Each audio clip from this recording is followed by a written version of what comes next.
Hello, welcome and welcome back. This is Jacob, and today we are going to be continuing the narration and character voice acting for the Such Is the Joy of Our Reunion story.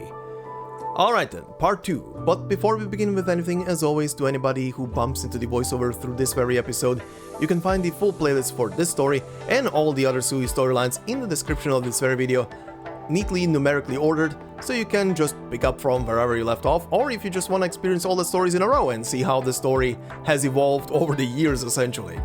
And that list doesn't even include a couple of extra stories that are taking place alongside this this entire saga, but that is the main line. It's there, so enjoy, and thank you very much. But yeah, for everybody else, part 2. Time to dig a bit deeper into this dish, so to say.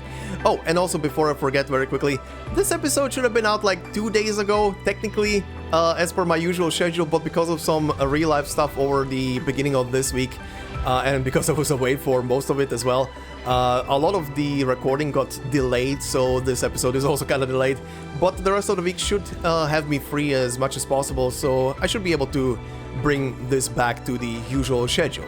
So, apologies, and yeah, thank you. But yeah, anyway, part 2. Let's do the usual recap and see what the hell happened in episode 1, or in the previous part, and then we head into our news section. And of course, if you want to skip that, as always, you can just navigate down with the provided timestamps in the pinned comment down in the comment section below. But yeah, on the last one, we began this story with a jump back in time. 40 years back, to be exact. In that flashback, we saw the news about the True Lung's death spreading throughout Yumen. We heard about the prince, one of the True Lung's sons, escaped from the city while the other took the throne. Then we also saw a silver-haired man also escape the city together with his wife and child. However, that man's child disappeared in one instant, leaving the parents in shock. Back in Baizao, a child gets delivered to the manor of an old man. Jumping them back to the present time, Blaze and Lazy have arrived in Baizao to investigate Blaze's origin and the truth about her father's death. Baizao, meanwhile, is preparing for the Feast of 100 Delicacies. And while that is happening, Blaze finds herself in a small eatery while talking to other customers there and eats a familiar dish and manages to anger its head chef, Yu. Meanwhile, Lazy is at the Judicial Review Office to see the trial of Yu Cheng, a former deputy minister and her former teacher. He turned himself in for the burning of the scrollery. Evidence says otherwise though, but he still claims it was him.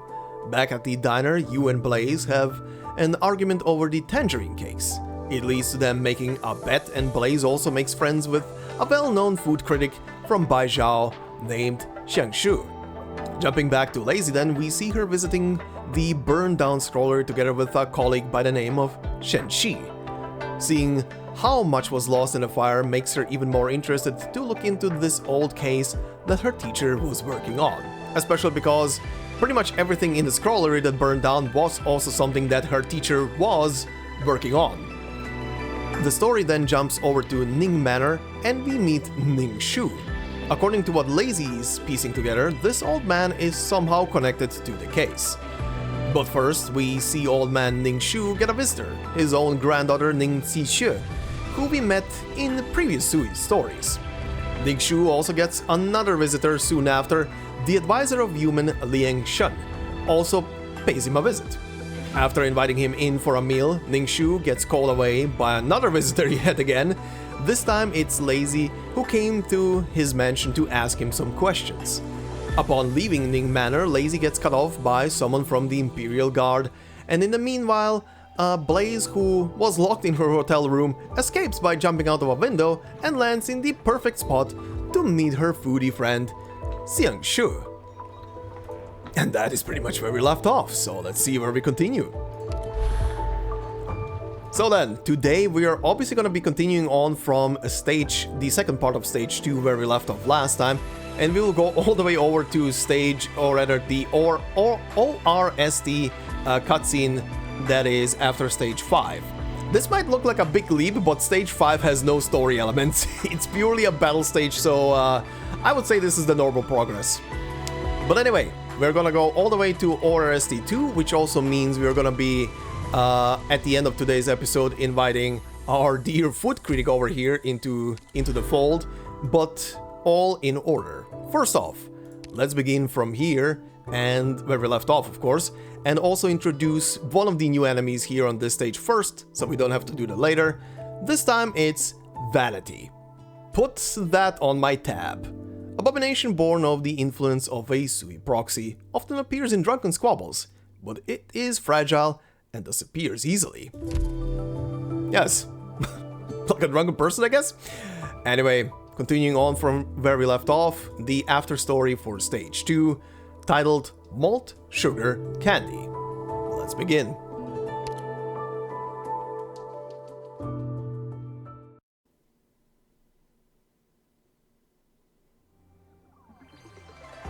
Blaze, what do you think of this one?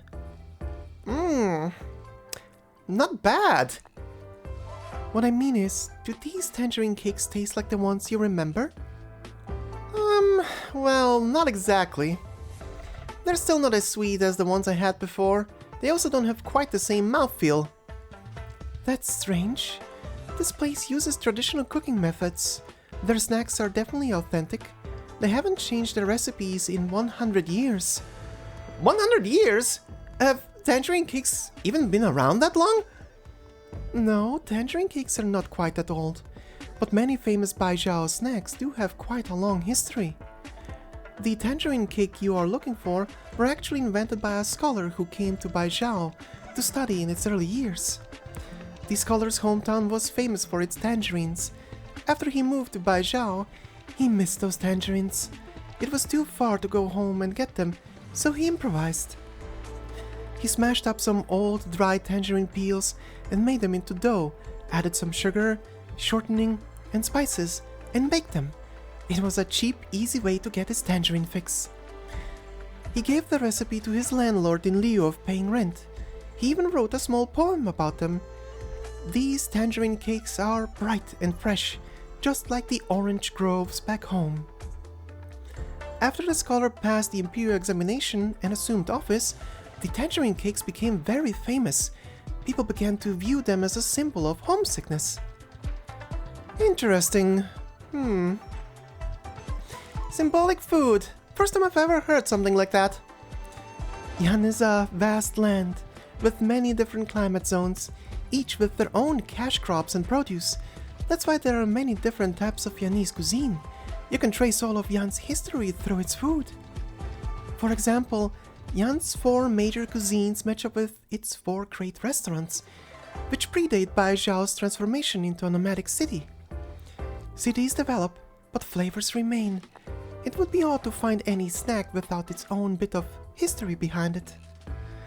One of my colleagues told me that there are many different kinds of tianqis in Yan. You know so much about food. You must be some kind of tasty food tianqi, right?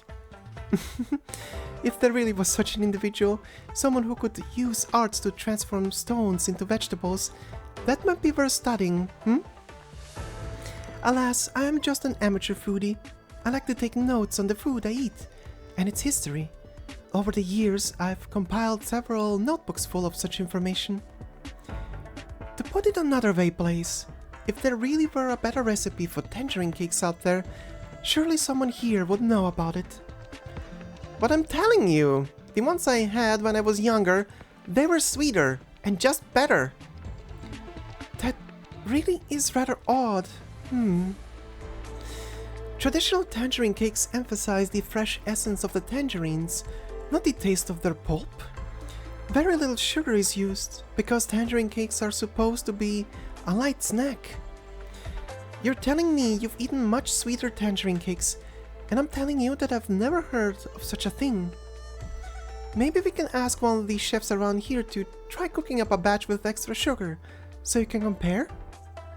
But even if we do that, it doesn't prove that the sweeter variety of tangerine cakes ever actually existed before.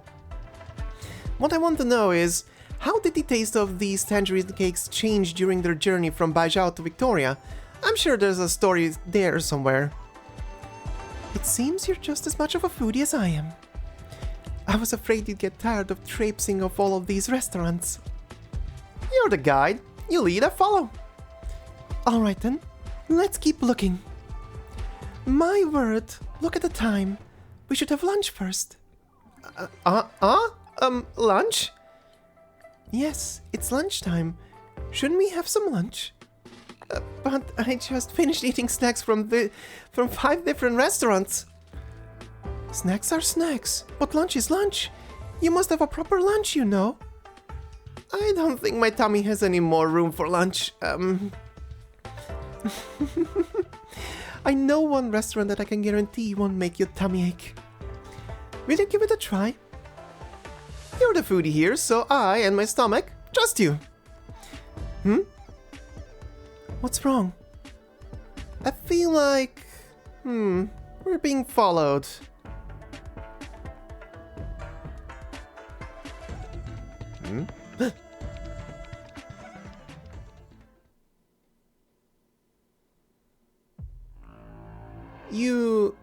You're an Imperial Guard? No. Without dark steel armor, I am not a proper member of the Imperial Guards. Officially, I'm a captain serving with the Yulin Guards. Deputy Minister Lin, I doubt you'd want to encounter anyone wearing dark steel armor anyway. Certainly not in broad daylight.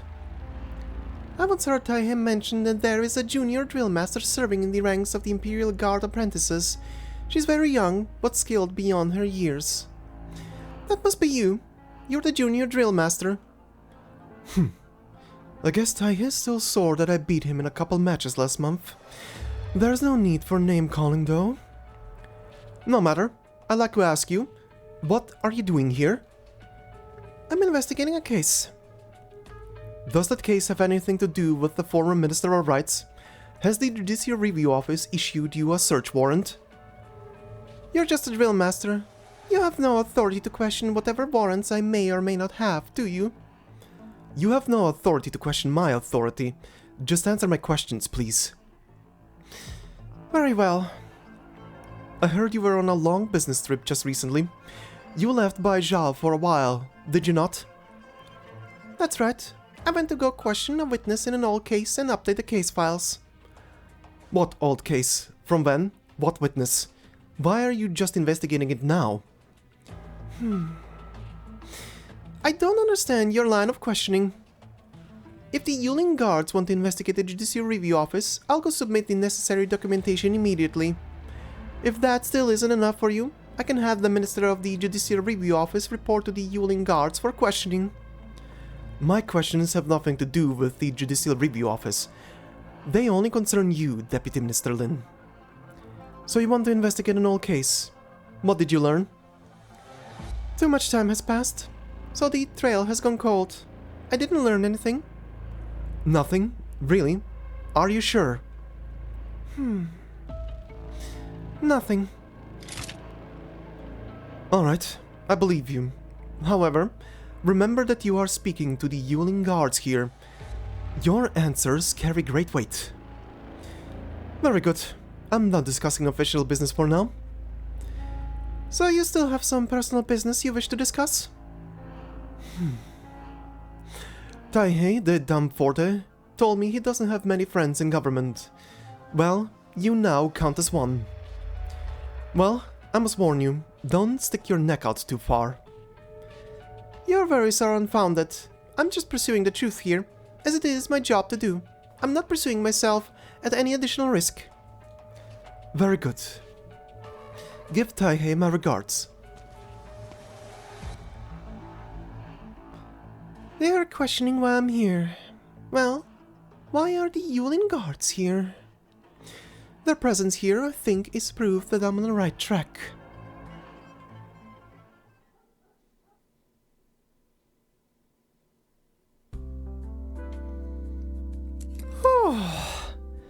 Boy, am I stuffed. I never would have guessed that our roadside stand could make such amazing wontons. They're certainly better than the ones in the Rhode Island cafeteria freezer.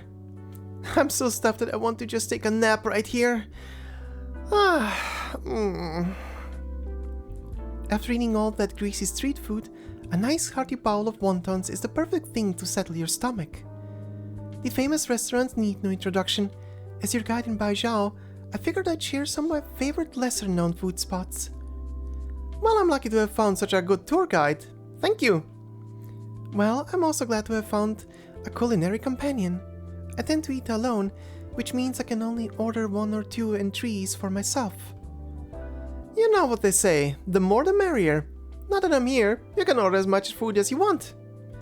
Speaking of food, what is in these wontons anyway? They're fantastic. Just meat and celery. The key ingredient is the soup. Most places use shell-based caviar in wonton soup to enhance the flavor. Unfortunately, the finniness of the caviar crowds out the other flavors. This place uses soybean sprouts instead. This makes for a milder soup, which allows the flavor of the wontons to shine. The meat filling for the wontons is fresh beast belly. After the wontons are cooked, the bits of fat will naturally seep into the soup. These wontons are light yet delicious. They're made of high-quality ingredients which are hard to find elsewhere. Well, do these wontons have a history? Do tell. Not really. I just really like this particular wonton shop, I guess. When I get writer's block or need a little pick-me-up, I come here and eat a bowl of wontons. The shopkeeper has been making wontons her whole life. She used to own this shop together with her husband. Her husband fell ill and passed away, leaving her to raise her child alone. Later, her son joined the army, but he died in a catastrophe up north several years ago. She's still running the place all by herself. She says she wants to continue the family legacy and preserve their authentic taste. What a sad story. There are many such sad stories. There is no joy without pain. Over the years, as I've been coming to this shop, I've helped a lady with an errand or two. In return, she told me her family's secret recipe. She hopes that one day, after she's gone, I can pass on her craft to the next generation. I have something I want to ask you. Are you really going through all this trouble with the tangerine cakes just because you made a bet with the young chef? Why do you ask? I simply noticed that you weren't terribly focused on the taste of the delicacies at all. It seemed like you had some other purpose in mind. Was it that obvious? Wow! When you watch people eat, you see into their souls. Oh, sorry, I was just curious. If I've intruded on your privacy, I sincerely apologize. I know, we're friends. I'm not keeping secrets from you. You're right, I'm not really that concerned about the bet. Those tangerine cakes, well, my father used to send them to me when he was living in Baizao. Your father, was he a niece? Whatever, I don't have anything to hide from you. I grew up in Victoria, and my father is Yanese. One year, he suddenly returned to Yan for some reason. I never saw him again, and he died over a decade later in a land foreign to me. I'm sorry, Blaze. It's not your fault. Why do you keep apologizing? I didn't think much about it at first, but yesterday when you mentioned that sweet tangerine cakes are unusual, I thought someone who knows how to make those cakes might have also known my dad. Your dad was also... He was also what? Oh, nothing. Well, I promise you that I will do everything in my power to help you find out the truth about your father. You're such a contradiction. So bold when you eat, yet so refined when you speak. When we're eating together, it's all good fun. We're good friends. Why do you turn into a different person as soon as you put down your chopsticks? Friends? And another thing, why are you helping me look for these tangerine cakes in the first place? Well, I'm writing a book. Most cookbooks today only contain recipes from renowned chefs, yet these streets and the countryside are full of unique delicacies that few people ever paid heed. I hope to collect all these recipes into a book. Perhaps years later people will read this book and learn of Baizao's unique cuisine. It's just a silly dream of mine, is all. And also, what? I think I'll keep that a secret for now.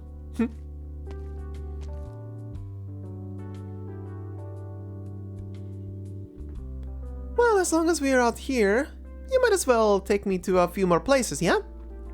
Sure. Where do you want to go? Let me see. This letter mentions the Virtue Bookstore, the Humble Garden, and the Baizao Academy.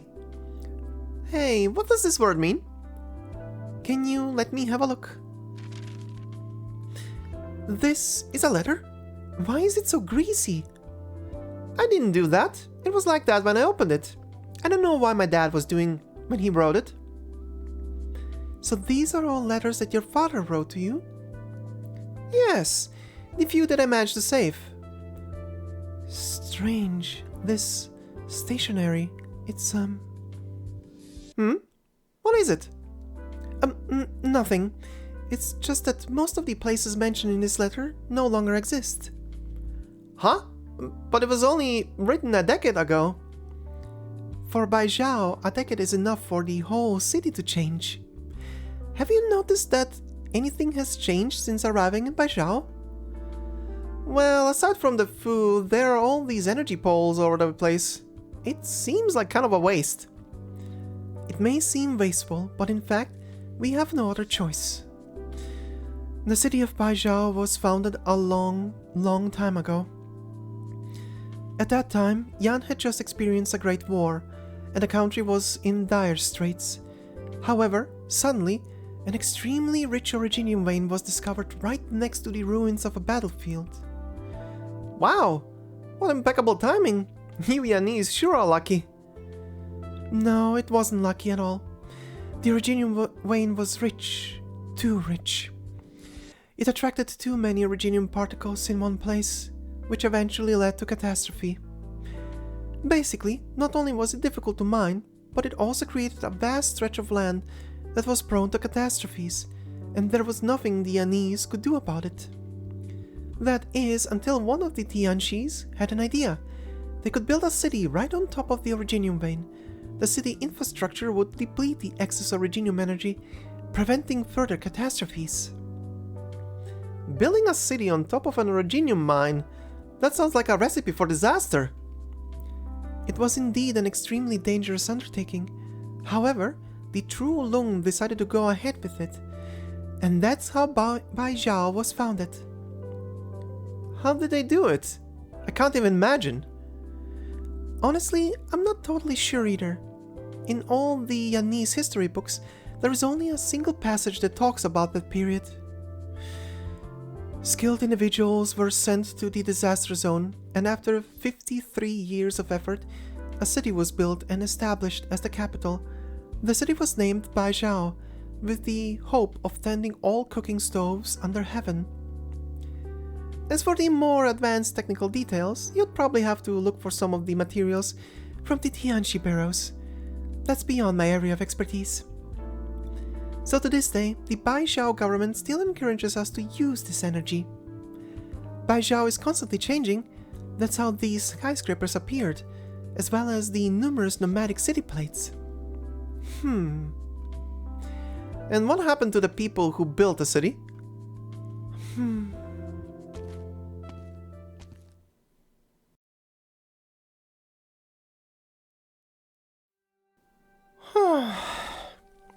I'm completely stuffed, but I still haven't found the taste I'm looking for. I've taken you to every restaurant I know that sells such cakes. Maybe tomorrow we can go look in some of the larger restaurants.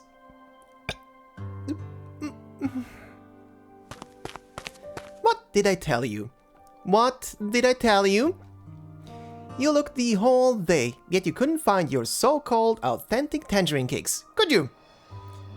You were following us all day? You were afraid we would find better food, weren't you? Me? Afraid? I already told you before, if you're looking for the best chef in Baizao, you've already found him. If I can't cook it, no one else can. Blaze, I've tasted his food. It really is quite excellent. A rare treat.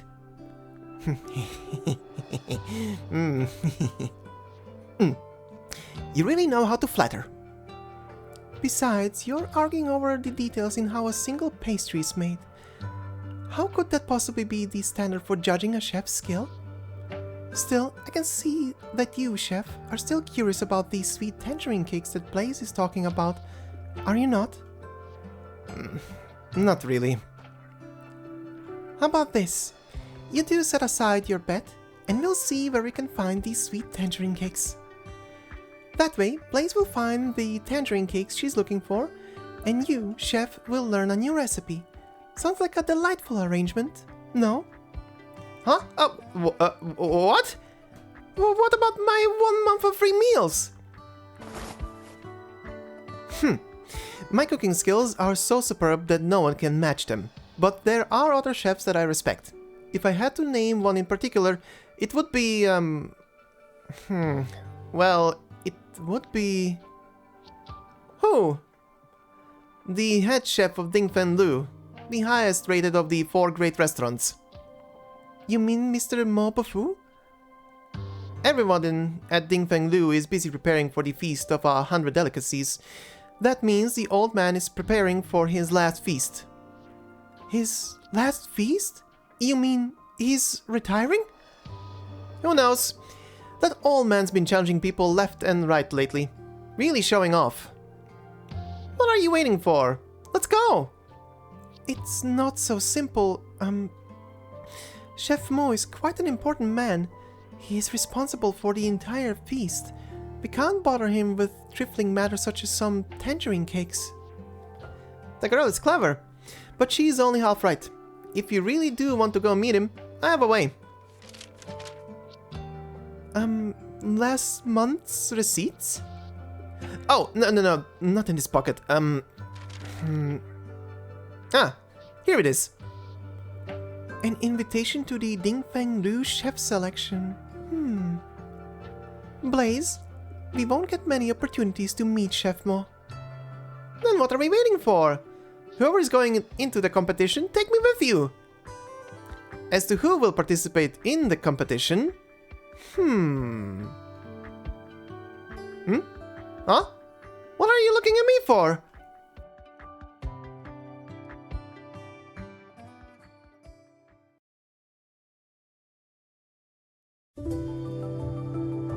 I guess you could call this part slice of life. Like 90% of it was really slice of life. And I guess it's time for Blaze to become a chef. That will only go well. But yeah, also very interesting that Imperial Guard chick that was warning Lazy, or kind of both warning and interrogating Lazy at the same time about what she's doing and what she's investigating. Very terrifying the moment she mentioned, oh yeah, I beat Taihei's ass a couple of times last month. Alright. The man was already like a beefy beefcake, and you know, also Minuen in origin technically. He's a bull. He's a big boy, a big man, and the fact that this chick whooped his ass a couple of times is very, very telling and very terrifying. But also a very interesting thing to note is another elite faction of another country that is using Darksteel in a sense. Here we have this chick and probably a couple of other elite forces that are utilizing Darksteel as armor, essentially. And back in Casimir's, as a reminder, for those who do remember, we had a faction. We had a faction that was working in the background called Darksteel, if I remember, and they were utilizing Darksteel arrows to shoot from quite the distance. And yeah, very interesting that these elite factions of nations are kind of utilizing the same kind of metal in a sense, in just different kind of ways. Very neat. But yeah, anyway, we move on to stage number 3, titled Oiled Splashed Hand-Pulled Noodles. Some dough gets firmer the more you beat them. I mean, yeah, true. As someone who does make his own bread, yeah, true. Anyway.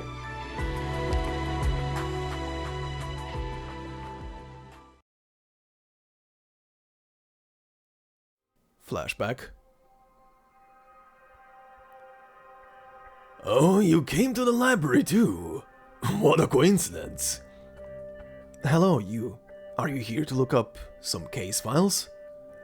Just grabbing some books to put under my pillow. I haven't been sleeping well lately. Maybe some reading will help. How I envy the life of a student. Their brains are filled with books, not worries. Surely you're joking. I'm not joking at all. Investigating these sordid cases for the Judicial Review Office every day is bound to make one feel sick.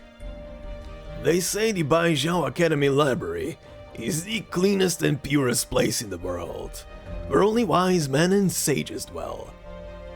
So, I'll sit here for a while and purify my soul. Did you used to study here at the academy too, Gushuan? That was many years ago. I still haven't achieved anything yet academically since I graduated from here.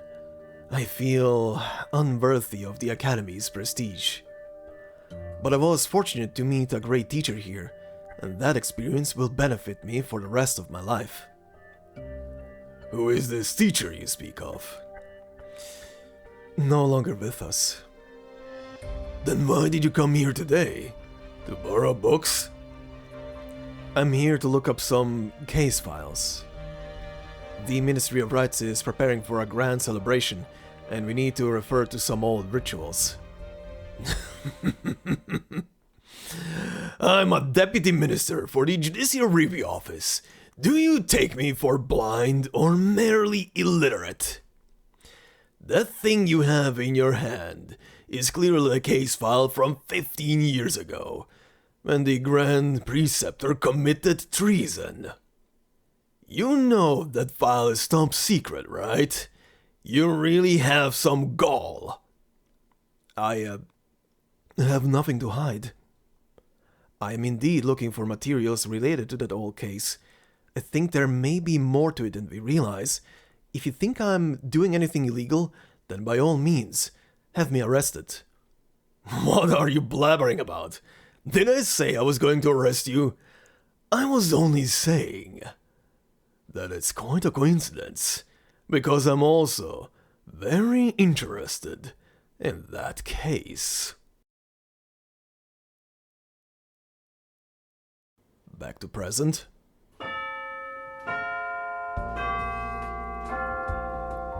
I learned a lot from our debate today. However, I still maintain my own views about the new reforms. I'll have to do more research on this.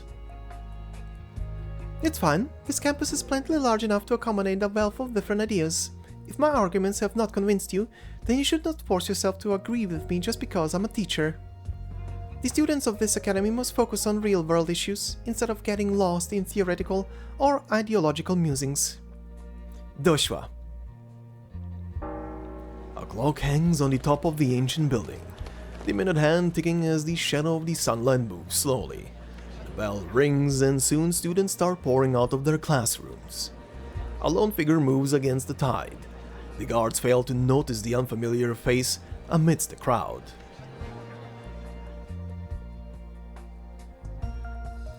Good day. Do you need some help? Hello. How do I get to the archives where the student files are stored? You mean the registrar? What do you want with those files? I'm a new assistant lecturer. The professor wants me to organize the graduates' files. That's odd. Which professor? Professor Jing. She teaches military theory at the college affiliated to the Ministry of War. She's teaching classes all day today, so she asked me to do this errand for her. Oh, what's wrong? Go straight down here, past the main building, turn right, and you'll see the Bingsheng building. That's it. You better get going. Trust me, you don't want to keep her waiting. Doshua.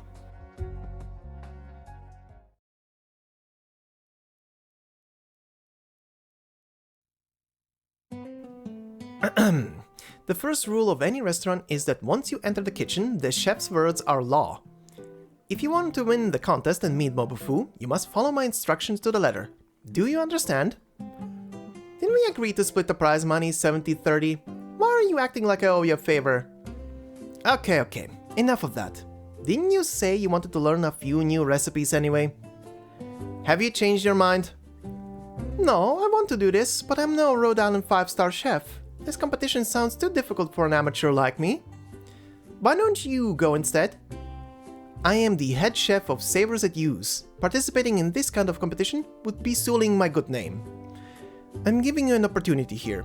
As my apprentice, you can go show your skills and wipe that arrogant smirk off Mobofu's face. Wouldn't Xingxiu be a better choice? She's a foodie, you know. I'm afraid that as the wandering foodie, I'm too well known. It would be inappropriate for me to participate in a food competition. Enough chit-chat. First things first. To get you ready for this competition, let me tell you a little about Dingfeng Lu.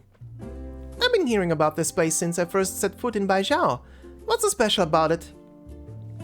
Remember I told you about the 4 great restaurants of Baizao, corresponding to the 4 main branches of Chinese cuisine, that is north, south, east and west? About 400 years ago, several chefs arrived in Baizao. They each set up their own restaurants and culinary sects. This marked the founding of the 4 main branches of Chinese cuisine. It was the first head chef of Dingfeng Lu who promoted the founding in the first place. The legendary chef's name has been lost to history. He was the founder of the northern cuisine, but was also proficient in the other 3 styles. The other 3 chefs were only invited to Baizao after they lost to the northern chef in a cooking competition. With such a storied history, Dingfeng Lu outshined the other 3 restaurants and became known as the #1 restaurant in Baizao. Who's teaching this class, you or me? Oh, my apologies. Of course, what she said is pretty much accurate. The only thing I'll add is that eventually the 4 great restaurants of Baizao started fighting with each other for fame and glory. These squabbles continue to this day, and they're really quite annoying. I thought Baizao was a place where all these great chefs could learn from each other. If I had known there was going to be all this infighting, I would not have gone... Not have gone where? In any case, what you need to know is that as the most famous restaurant in Baizao, Dingfeng Lu and its chef selection competition has extremely high standards. Dingfeng Lu has not taken on any new disciples in many years. The only reason they're hosting this competition now is because they suddenly got short-handed right when they needed to start preparing for the Feast of 100 Delicacies. But I've also heard that Chef Mo is advanced in age and still hasn't found an apprentice to take over the business. The format of the competition is different each time, but there is one requirement that stays constant. Each chef has to showcase their best dish. Oh, wait a second, if the competition is really that difficult, how can I ever hope to win? Logic would dictate that an amateur chef with absolutely no culinary experience would have little hope of winning. However, you have me in your corner. I can teach you a recipe that is easy to cook and is perfect for the occasion. Longevity noodles. Longevity noodles? Why would they serve longevity noodles at the Feast of 100 Delicacies? The reigning True Lung's birthday just happens to coincide with the Mid-Autumn Festival, so every year they serve longevity noodles at the feast. But it's such a simple dish. Is it really appropriate for a major competition like this? Who told you that simple dishes can't show great skills? Just watch and learn.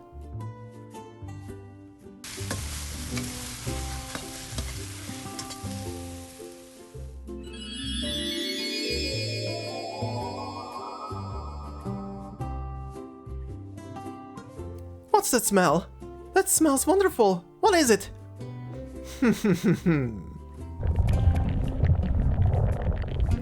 What do you think? It's like magic. You really only used the ingredients you showed us before? Nothing else? Fresh shell piece meat, mushrooms, scallions, bok choy. It's a simple recipe with basic ingredients, but the result is truly amazing. Sometimes the true skill of a chef hides in unseen places. There's more to this bowl of noodles than meets the eye. Another chef can use these exact same ingredients, but if the ratios, the heat, or the cooking time vary just a little bit, it'll taste completely different. Do you know how long I spent perfecting this recipe? Don't just stand there, dig in!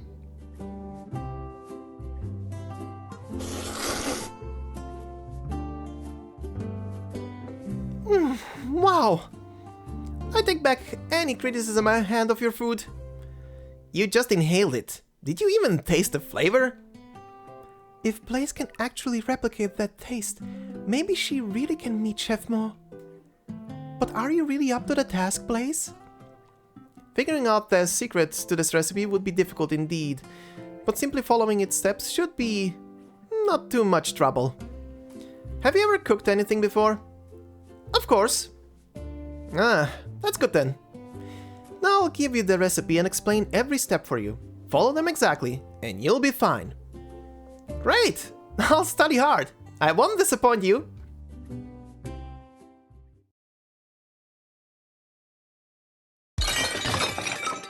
Didn't you say you knew how to cook? The instant noodles are already pre-made. How should I know how to net flour into dough? You really are a hopeless case. You haven't really even taught me anything yet. How can I teach you anything? You managed to break 3 bowls just by netting the dough. I can't risk you breaking anything else here. Oh, be careful. These bowls are expensive. I can't afford to buy new ones.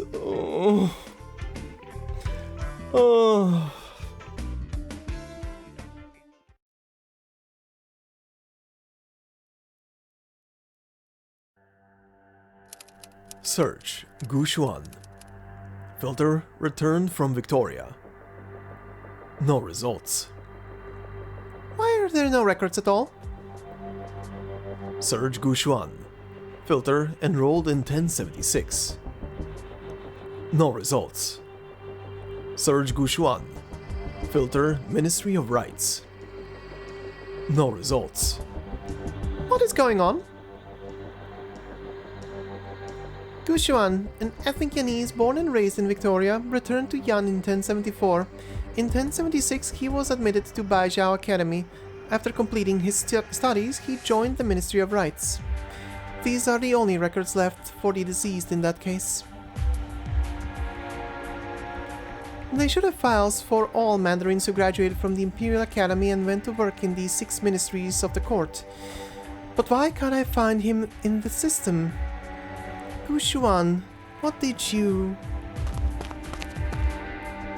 Professor, I was just trying to confirm that with you. I didn't mean to ask you to come here in person. She said she's a new assistant professor. Why haven't I ever heard of her before? The person who came here seemed to know you very well, so I didn't... How many times have I told you the Academy's personal files are confidential? Keep that in mind.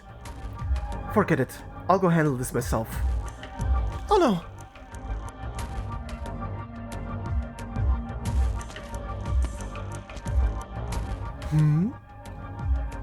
The room is empty and the documents on the desk are still where they were, without any signs of having been moved. Jingyan, you're a bit too old to be playing hide and seek, aren't you? Jing, has the Judicial Review Office come to our school to apprehend some culprit? The office is investigating a case, so I've come here to collect a few old case files. Please, Jing, Professor Jing, please cooperate. Alright then, if you're here on official business, show me your official documentation. I rushed so quickly to get here that I left it back at my office. Really? Well then, I'll just place a call in to the head of the office. Wait a moment. Professor, are you okay? Should I call security? Lazy gives a pleading look to Jing. No, I forgot that I asked some other professor here to collect some materials for me. I'm sorry for wasting your time. It's not a problem. Goodbye, Professor. Alright, now it's just the two of us. Xie. Jingyan. I have always thought that you are a well-mannered and trustworthy girl. Every time I mentioned you to Le, I told him to follow your example. And look at you now. What are you doing here? A deputy minister from the GC Review Office sneaking around like this? I'm conducting an investigation. What kind of case requires this secrecy? What kind of case can't go through the normal process? A cold case. The deceased was once a student at the Baizao Academy, but I just searched the personal files and found no record of him. The Academy has a record of every student. This person you speak of, how do you know they once studied here? I saw it in the files at the Judicial Review Office.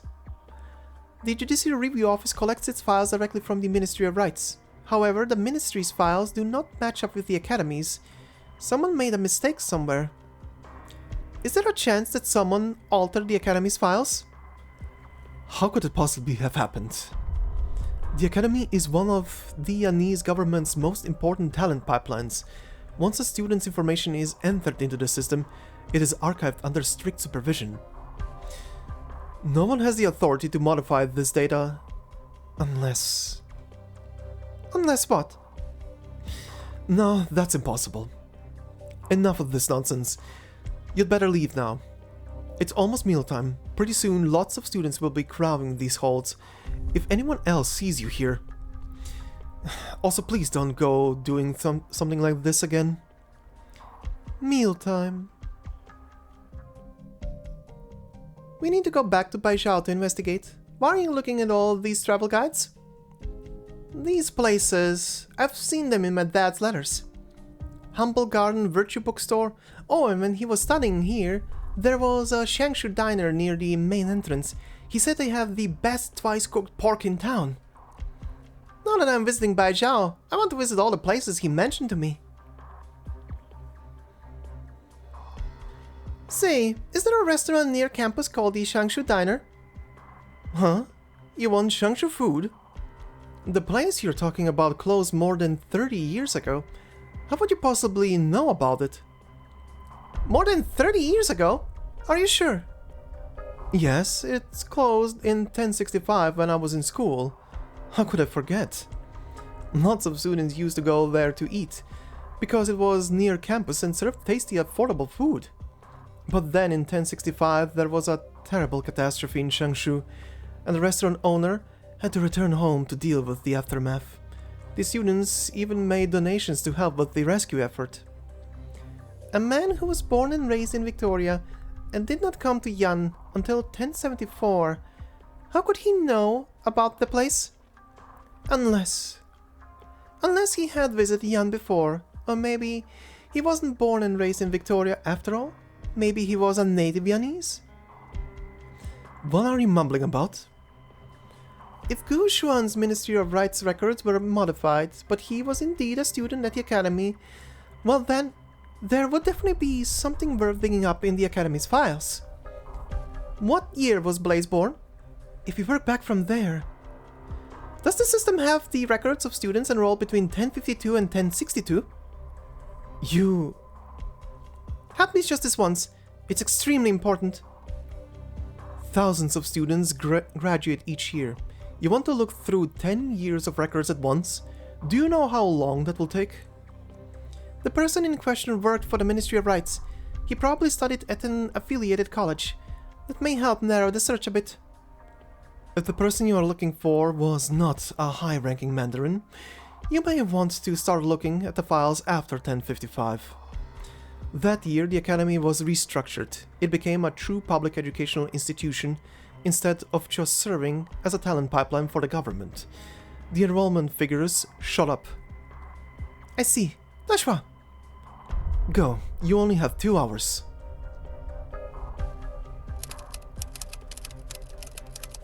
Found you.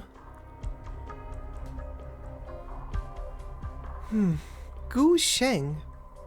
Male, born in Nangyi in 1037, accepted in the Baizao Academy in 1055. He was assigned to the Education Department administered by the Ministry of Rights, and was among the first batch of students to enroll after the school was restructured. Top marks in all subjects. Wait, he didn't graduate? This file was last updated in 1062? This is a missing persons file.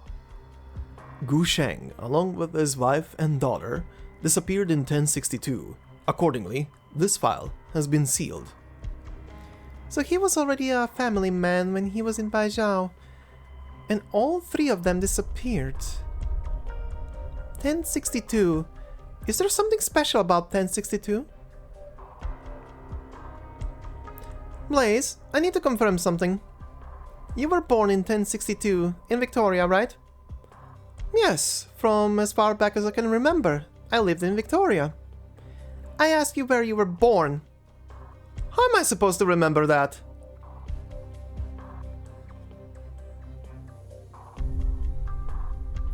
Gu Xuan, Gu Sheng. Xingyan, your time is almost up. You should get going.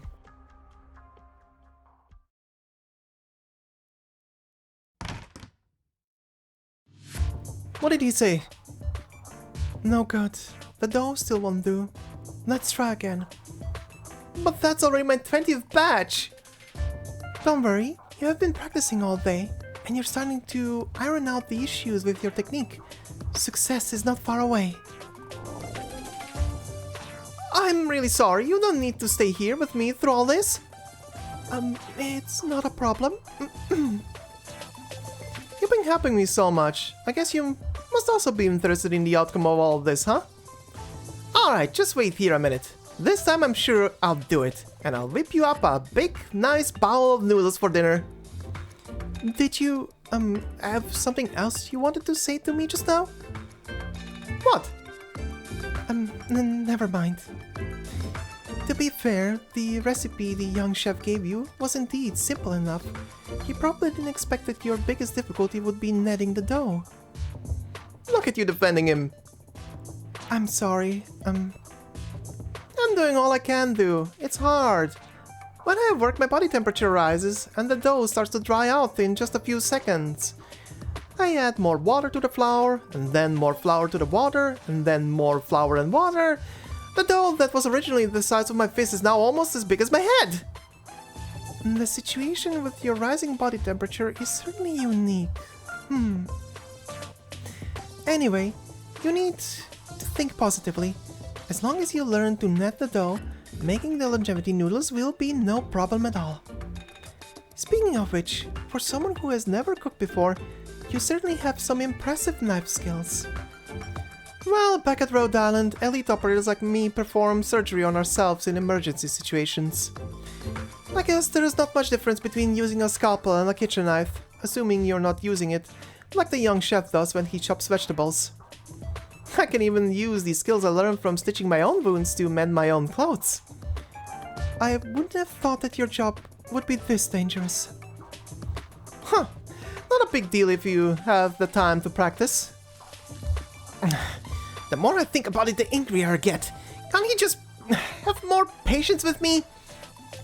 Hey, look, I think you're getting the hang of it. The amount of force is just right. Keep it up.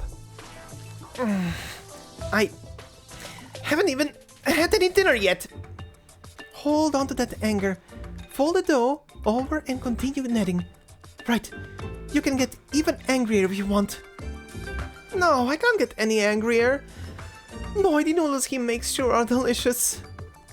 I'm spent. Why is cooking even more exhausting than combat training? I understand this is really hard for you. I don't want to deal with that peepsqueak anymore. Can I be your apprentice instead? You're a gourmand. You must know how to cook, right? Spare me the compliments. I am nothing close to him when it comes to cooking. And you know, it's funny that I have never actually eaten longevity noodles before. They're just noodles, right? You've tried so many different restaurants. How could you have never eaten longevity noodles before? I've been to many restaurants that serve longevity noodles, but it only makes sense to eat them on your birthday. I celebrate every birthday at home. They don't allow me to go out on my birthday. Okay, but even if you celebrate your birthdays at home, your mom and dad never made you a bowl of longevity noodles? Actually, I've never met my parents. Oh, I'm sorry. Although I have never seen my parents, I still have other family members. Every year on my birthday, my family holds a big banquet for me. At banquets like that, I don't think they care much about longevity noodles. However, I've always been a little afraid of birthdays. Isn't it nice that other people remember your birthday? I can't really explain it. I always feel that every time I have a birthday party, I will be surrounded by a lot of people who want me to laugh and also to cry. But it doesn't seem to matter whether I'm there or not. Enough talk about me. You're from Victoria. Do they eat longevity noodles there? I grew up in Victoria, but my parents are both Vietnamese, at least by blood. When I was little, every year on my birthday, my mom would make me a bowl of longevity noodles. The taste was nothing special, it was just your regular old home cooking. After I left home and could no longer eat my mom's cooking, I even forgot what it was like to celebrate a birthday. That is, until that night.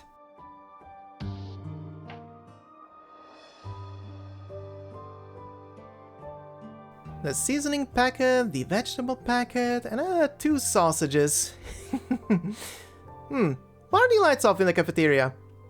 Hey, what are you guys doing here? You scared me! Shh, keep your voice down. It's late. What are you doing in the cafeteria this hour? Ace, why do you look all serious?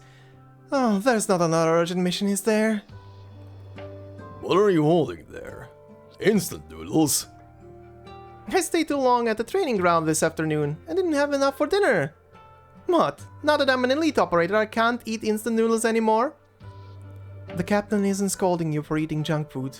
He's saying, today is your birthday and you're eating instant noodles? My birthday? But didn't Dr. Kotset say...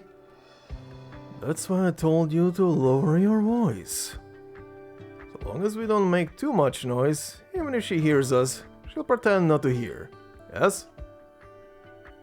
I even suspect that she deliberately arranged for fieldwork breaks to overlap, just so we could throw you a birthday party. Think of it as her way of giving you a birthday blessing, even if it's hard to imagine. Blaze, you are one of us, a part of Rhode Island. You are not alone. Thank you all so much. Alright, it's already midnight. Happy birthday, Blaze. Happy birthday, Big Cat. Happy birthday. Happy birthday. Also, Amia isn't on the ship right now, but she asked me to pass on the birthday wishes. She hopes you stay happy and healthy. Aww, Bunny. So, are you planning to come blow out the candles and cut the cake? Or are you going back to your instant noodles?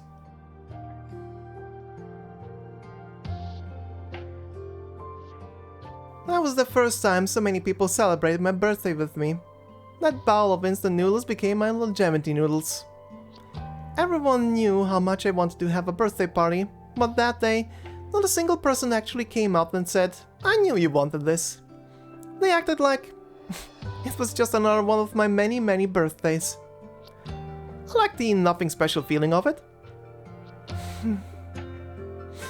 Now you're making me jealous. Oh, right. You said you've never had longevity noodles. Well, let me whip up some for you. But you haven't even learned how to net the dough yet. I don't know how to net noodles, but I do know how to cook ready-made noodles. I'll go ask Jiang for some dried noodles that I can simply boil. Wait, handmade noodles? Ready-made noodles? Maybe it really will work after all.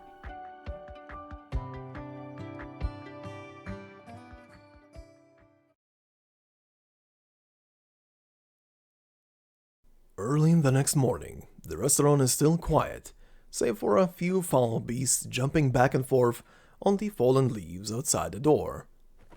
The night watchman at the judicial review office lets out a loud yawn. The foul beasts take off in all directions.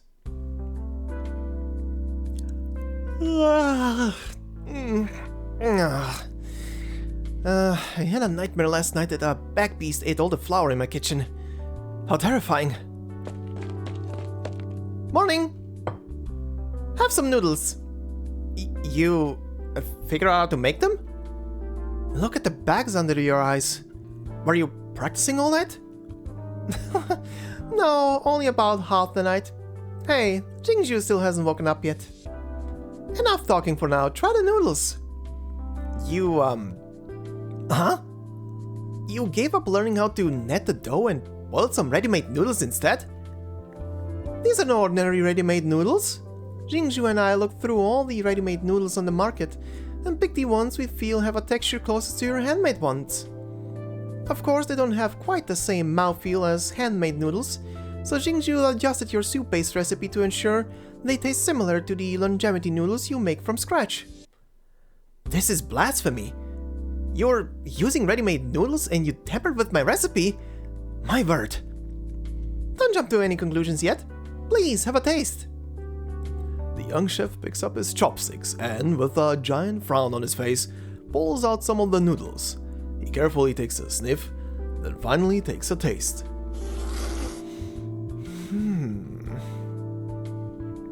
Well? Say something! Why did you two think this would work? Jingju was starving after all my failed attempts. I figured at that point I was better off just making noodles I know how to make. So at least she'd have something to eat. Then I started thinking, the most important element of longevity noodles isn't the taste. Instead, it's making sure the person who eats them feels the birthday blessing. Some people just aren't skilled enough to make noodles like you do. However, I can still use ready-made noodles to bring birthday blessings to myself or my family. That's the real meaning of longevity noodles anyway. See how yellow and shiny these noodles are? They look more livelier than yours, right? Of course, yes, I'm taking shortcuts with this dish. You mentioned birthday blessings. Do you think people can taste that in your noodles? I think so. Last night, after I finally made a proper bowl of noodles for the first time, I shared them with Jingju. We felt so happy when eating it. I even caught Jingju wiping away tears. Swapping out the noodles and adjusting the oil and salt ratios accordingly. Quite some innovation there. Jingju sure has a sharp palate. But the ready-made noodles need to be rinsed with cold water after cooking. You rinse them, but you didn't drain all the cold water out. The cold water lowered the temperature of the soup, which also affected the texture of the noodles. If you really want to make good food, you need to be mindful of these little details. Got it! I'll remember that! Wait, then you mean... Enough. I'm only continuing to teach you because I can see you've put in the effort. You still need to learn how to make your own noodles from scratch. You don't really expect to use ready-made noodles in the competition, do you? Great! As your Shifu, I'm glad that you've improved. But we still have to see whether the customer recognizes your efforts. Well, what do we do? Later on, if anyone orders noodles, you'll make them. If the customer doesn't like the noodles, then you'll need to keep practicing. I'm on it!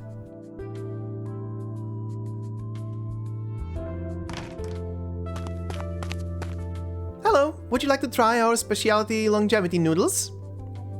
It's not my birthday. Why would I want longevity noodles? It's a new dish we're trying out. We'll give it to you for free. No, I meant if you try it and like it, then maybe you should still pay for it. I mean, I have to settle up with the boss, you know. That's, an interesting way to do business. Sure, give me that bowl of noodles then. Blaze displays eager eyes. Do you need something else from me? No, I just want to see how you like the noodles. Okay. I'll give them a try. The man picks up one single noodle using his chopsticks, then a piece of bok choy, and some scallions. He tries them one after another. He eats with graceful manners, but somehow in just a few moments' time, the entire bowl is empty. What do you think? Good. Even excellent. Really? The soup has a rich umami taste, and the ingredients are top-notch. If you had let the soup simmer for another day or so, it might have tasted even better. But I was already so hungry. If I had tried to wait another day for that ultimate perfection, I would have starved.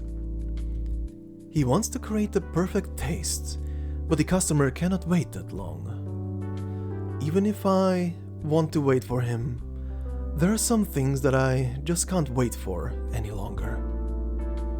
You're saying... Don't worry about it. Just tell your boss what I said, yeah? The man stands up.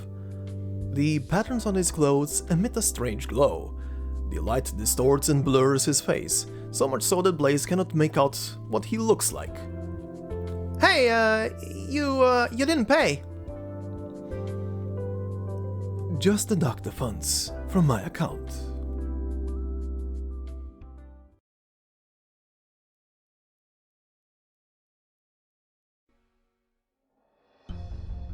Regardless of what you're looking for, after you leave here, do not tell anyone you got this file from the academy. Do you understand? Yes. What's wrong? Do you have more questions? Do you remember that bloody case back in 1062? This isn't the sort of thing you casually bring up in a conversation. I just happened to think of it. Is the Grand Preceptor you previously mentioned the one who supported the academic reforms which benefited countless poor students, the same Grand Preceptor who murdered the Emperor and plotted treason 40 years ago? I have no way to answer your question. I will never speak about things that I do not know. I have never met that Grand Preceptor in person, but I have read some of her writings on political and social issues. Her extensive knowledge, clearly reflected in her works, has been deeply enriching for me. But people are complicated and cannot be easily categorized. You're saying you're not completely convinced that the outcome of that case was correct? Xingyan, you are never good at hiding what you are thinking. I knew you would. The office's archives will not house muddled cases, no matter how many people they involve. Solving those cases is my duty as Deputy Minister. I shall not dissuade you from doing as you see fit. However, you must learn to protect yourself no matter what happens. Before your parents retreated into seclusion in the mountains, they entrusted me with looking after you. If anything were to happen to you, I would never be able to look them in the eyes again. I'm not a child. Why do I need people to take care of me? Everyone feels that way when they are young. However, as a mother, watching Zuola grow up, day by day, I feel a weight growing on my heart. What else should we parents worry about other than our children's safety? But if your parents learn that I prevented you from fulfilling your duties out of concern of your safety, then they would really blame me. Toshwa, sister. You call me your sister, but in my eyes, you have always been like a child of my son's generation. Speaking of which, Yumin is near Baizao now. Have you seen General Zhu at all over the past few days? Things are coming to a head. The Ministry of War is holding meetings day and night, and the general must remain on the front lines to oversee things personally. Neither he nor I can abandon our posts. There is truly no way to avoid this conflict? This isn't something I have the authority to decide. As an advisor for the Ministry of War, my job is to do everything in my power to accurately calculate the outcome of the war. Allowing any personal biases to affect my work would be a great disservice to the people of Yan. You don't compromise in your duties, and neither do I. I hope everything goes smoothly. If the outcome is inevitable, it's best not to worry too much about it. If you are alone for the Mid-Autumn Festival, come to my home for dinner. I will. Wait, I just thought of something. Didn't you just ask me who has authority to alter the Academy's records? That did happen once, although it was under extremely unusual circumstances. You mean... No, I can't say that the records were ever altered. However, if a record has gone missing entirely, then it must have been transferred to another location. Death row. at the Ministry of Justice.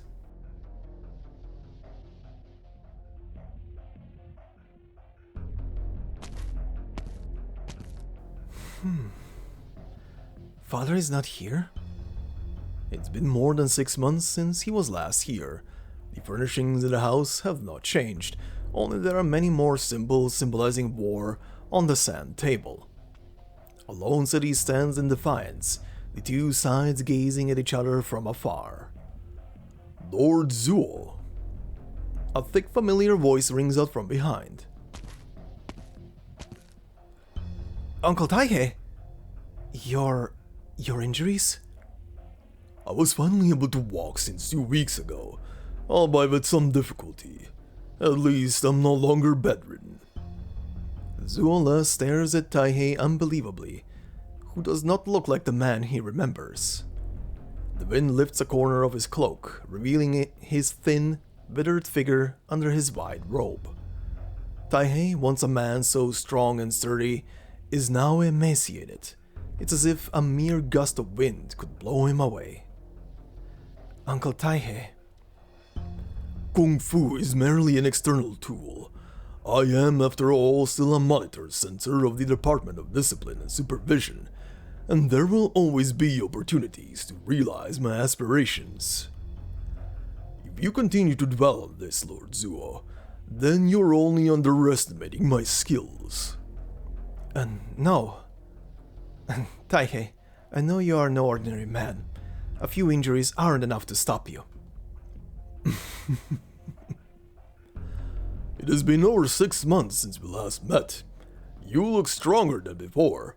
The General will be pleased. By the way, Father is...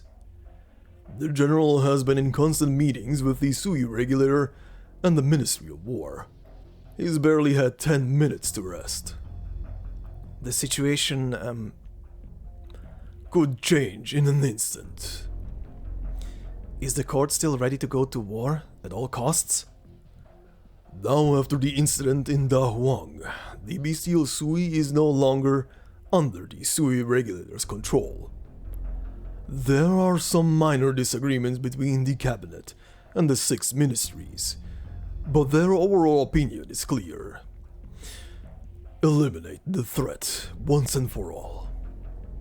But the consequences of this war will be... Zuo thinks about the Sui that he met. Shu. Chongya.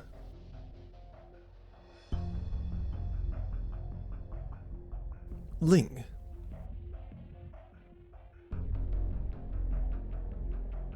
Neon and Dusk.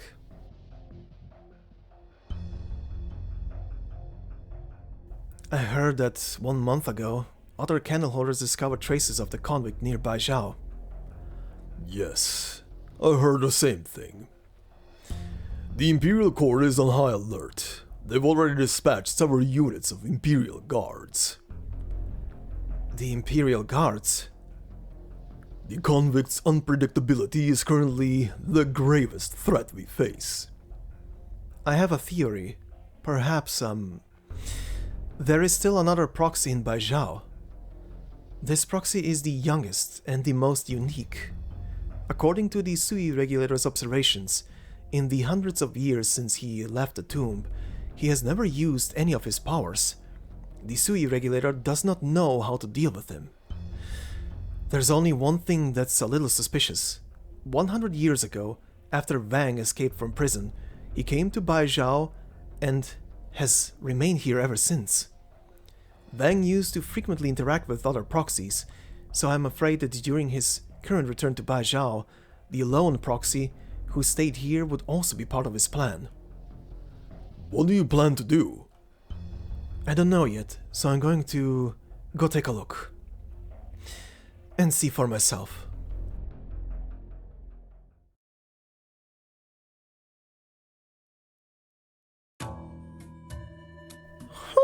Finished!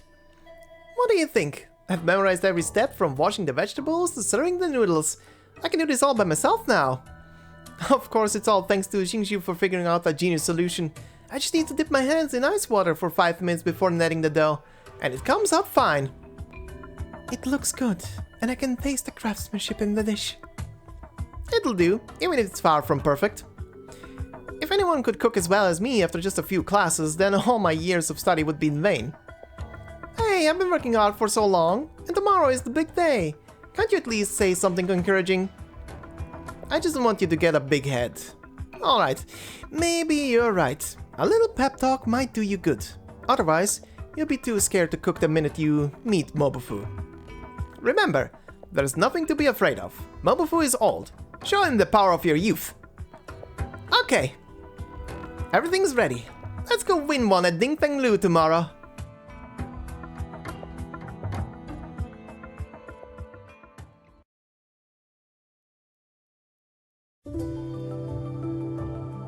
Well then, I love how this story so far is like Blaze is experiencing slice of life, while Lazy is deep diving through files and finding all the clues that need to be found. But again, this was a very interesting stage in terms of what we saw and who we saw yet again. Well, first off, seeing Scout and Ace back. Hypergriff will always find a way, right? They will always find a way to somehow bring them back, even if it's for a split second. But that was a very wholesome moment between the elite operators and of course Blaze with them as well, celebrating her birthday. That was super wholesome.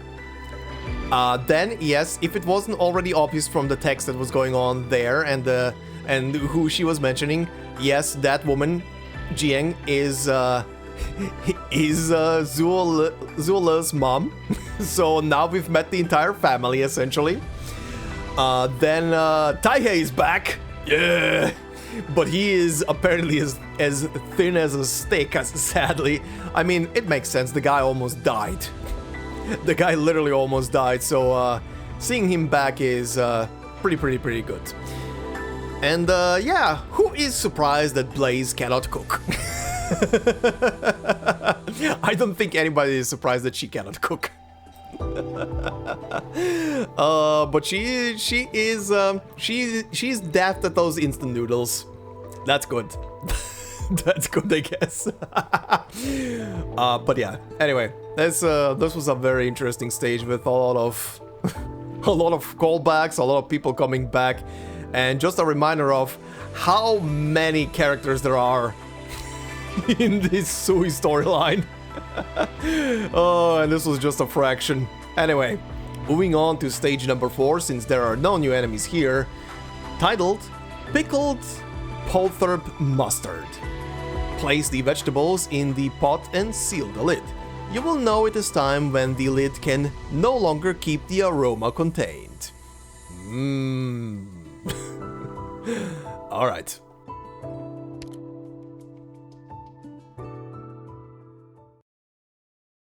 Welcome to Ding Feng Lu.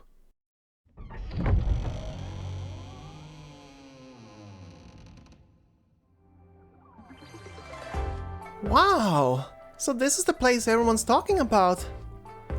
Are you, nervous? Huh? Don't think I should be. The competition is nigh, and yet I feel, apprehensive somehow. I mean, nothing to fear. The young chef said it was fine. Besides, it's not like we're trying to be cooks here. We're just on the hunt for that legendary chef, right? To ask him for his tangerine cake recipe. Cold comfort, but I suppose at this point that's all I'm getting. It's about time. All spectators, please remain here for now. Competitors, follow me. If you get anything difficult thrown at you, don't bluster. Just keep calm and think. There's always a way. Relax, okay? I'll see you.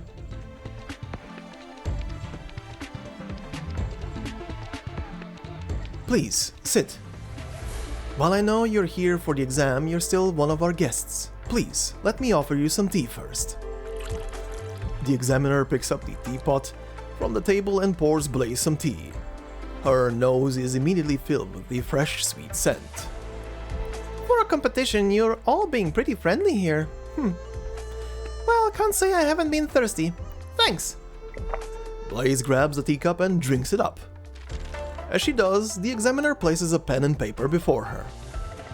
This pot of tea is infused with several ingredients. Please, write them down. What? Blaze glances down at her cup. Not but a bead of tea left on the side. She looks up at the examiner, polite smile still plastered over his face. Could I, have another cup?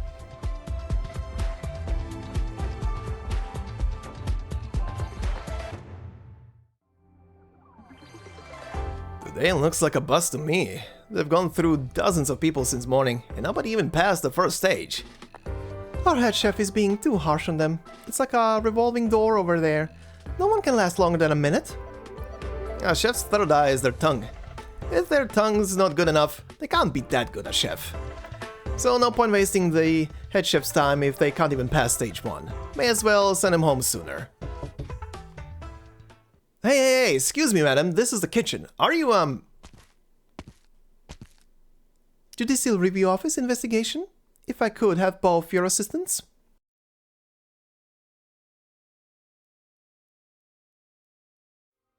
Keep calm, keep calm. What did Mechanist tell you? The human tongue can only taste 4 flavors, but the nose can tell between over 100. Not that I've ever smelled anything from his machine oil moonshine, though. Blaze gingerly cradles her cooling teacup once more and takes a careful sniff of what aroma remains. Smells flowery. That's probably jasmine. No, not just jasmine. There's a kind of... right, chrysanthemum, just like the table tea at the young chef's place. Okay, aside from that, there was definitely a sweet-sour kind of flavor as I drank it. None of the initial flavors were sour, so what was that aftertaste? Sweet, acid, and a little puckery. Kind of familiar? Why do you want me to try this plum wine anyway? It's a specialty here in Baizao, you see. There's a plum forest north of the city. When summer sets in June and the plums are fresh and ripe, the people pick them to steep in wine, ideally a Shaohan wine. Wine made from mosoats like this just has a particular flavor to it. It goes perfect with plum. Steep it for about 3 months and it's ready just in time for mid-autumn. Plum wine, huh? So, it's got history? Earlier you asked me what happened to all the people we lost billing Baizao, right?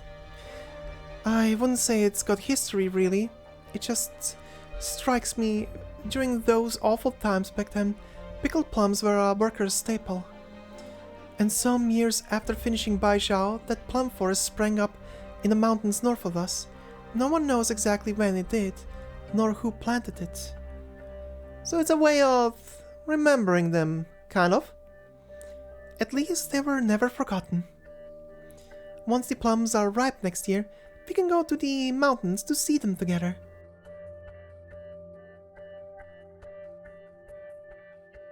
Here's my answer. Jasmine, chrysanthemum, green plum, mountain blossom, rock sugar... Shaohan wine? I've heard there's a plum forest north of Baizao. The plums in June get brewed for mid-autumn. I'm guessing the plums in this were picked earlier than that, which is why there's still a mouth-puckering taste in it. The alcohol steamed away while boiling the tea, and left just the sweet sourness of the plum, plus the mild and subtle aroma from the flower. It wasn't obvious when I drank it down, but the aftertaste really stays with you. I'd really like another cup. Identifying the first few flavors is reasonable enough, but you're the first one today who's been able to point out the use of Shaohan wine. So, I'm right? Are you not sure about your own answer? No, no, of course not. Of course I don't. Then congratulations on passing the first stage. Please, follow me upstairs. From the rear hall sounds a gong, and the doors next to Blaze yawn open. First stage? How long is this thing?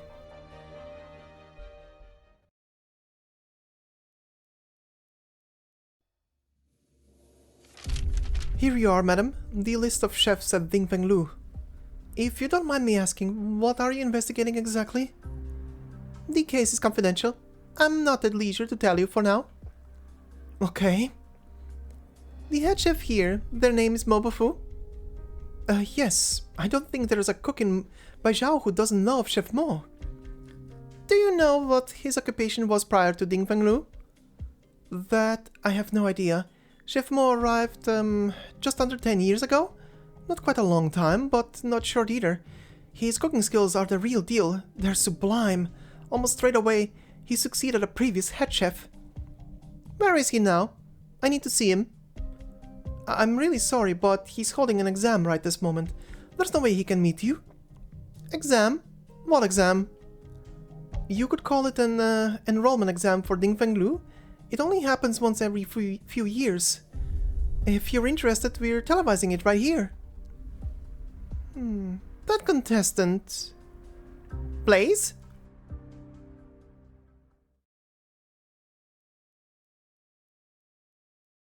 This is... Isn't this a restaurant? How come this room set up like a study? In its centuries of history, Ding Feng Lu has hosted countless reputable celebrities. We set aside this room to safekeep any piece of calligraphy or painting gifted by them. Delicacies, calligraphies, paintings, all are works of art that take years of practicing. Blaze looks up and around. Hundreds upon thousands of silk threads hang from the ceiling, a wooden placard tied to each one, resembling a curtain. All of these are... names of dishes. As you're no doubt aware, Ding Feng Lu is hiring chefs in the run-up to the Feast of 100 Delicacies. This calls for cooks who are not just culinarily skilled, but who grasp the significance behind the dishes they make. Every dish here originates from a past feast of 100 delicacies. Pick one placard and tell me the dish's history. That is today's second stage. From the feasts? How the hell should I know any of these? Whatever, I've gotten this far. Blaze closes her eyes and swipes one down. The neighboring placards clatter against each other, as if an endless wind chime. What's this? Medley of whites?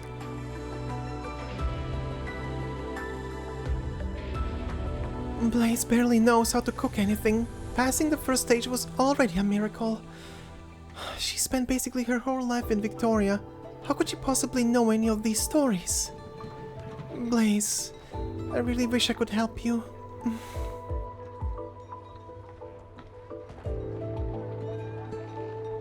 You have a time limit. Do you know the origin of this dish? About 50 years ago, give or take, Yan's Grand Preceptor presented the True Lung with a dish. The simplest, plainest, stewed radishes. But the special thing was, the radishes she used came from all over the land, and each one had a massively different flavor and texture. But having been stewed for long enough, they absorbed enough broth and were all equally tasty. I hear Yan's always put education first, but because the country is so big, and every city has wildly different circumstances anyway, the farther out you go, the harder it is for students to really achieve something. The Grand Preceptor was trying to tell the True Lung that every student, no matter their background, should have equal opportunity.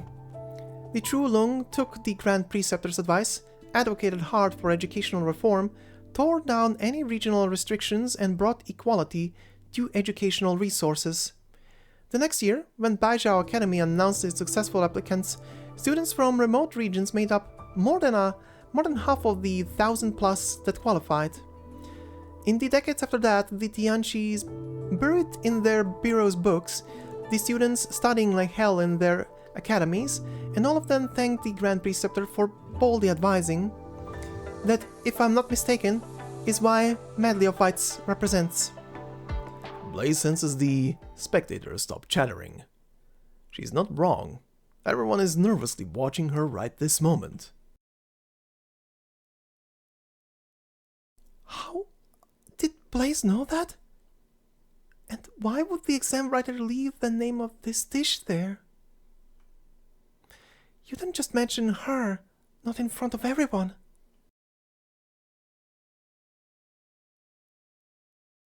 Did I Say something wrong? Interesting. The voice descends from a few meters above. Blaze stares up above her, but doesn't see anyone. A foot lands on a stair-step plank with a dull thud, subdued yet powerful, the kind nobody could miss. It approaches, closer and closer, until Blaze can finally make out who it is. A stern and solemn man, far older than her, alighting from his long stairwell. After so many years, I didn't think anyone would remember this. Nice to meet you, The story you've told is far older than you. Girl, how come you know it? Well, someone from my family told me it, a long time ago. He said he was one of those students in poverty, all the way back then. To know the spring of your water. I imagine your relative was a grateful and righteous man. But as for you, just what motive brought you here? Well, I'm here to compete, of course. Seeing as you've made it here, I'll give you one chance. Final stage, no frills, no fuss. Make me a dish. Come.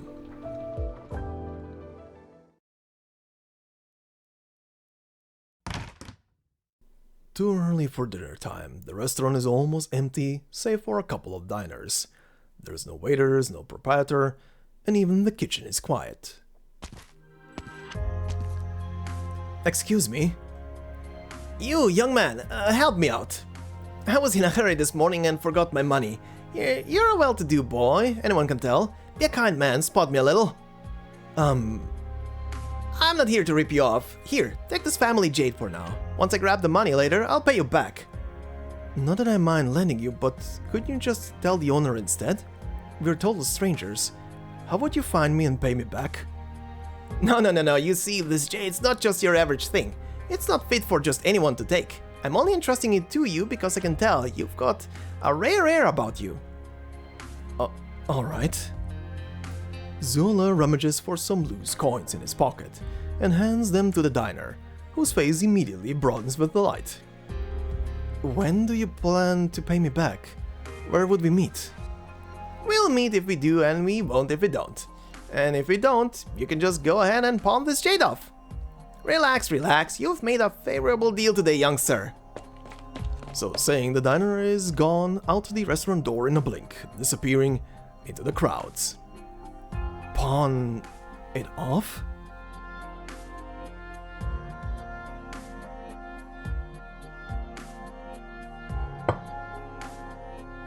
There's my dish. Pretty good job, wouldn't you say? Longevity noodles. Wompufu's hands rest on the table, chopsticks in his grasp. For a while, silence, before he finally picks up the spoon and tries a mouthful of soup. Blaze examines Chef Mo's face closely, but the satisfied look she's hoping for simply does not blossom across the old man's face. These noodles, this soup base, who taught you this? It was this tiny little chef. I really put my back into learning it too. The owner of Savors at Use. Who is he to you? How come you know? I thought so. The disgrace of him! Huh? I see he has talent and give him the chance to display his skills. He's not grateful for that, fine. But now he even sends an amateur to humiliate me.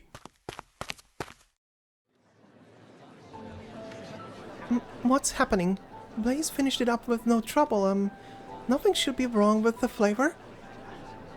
Does Mobufu know the young chef somehow?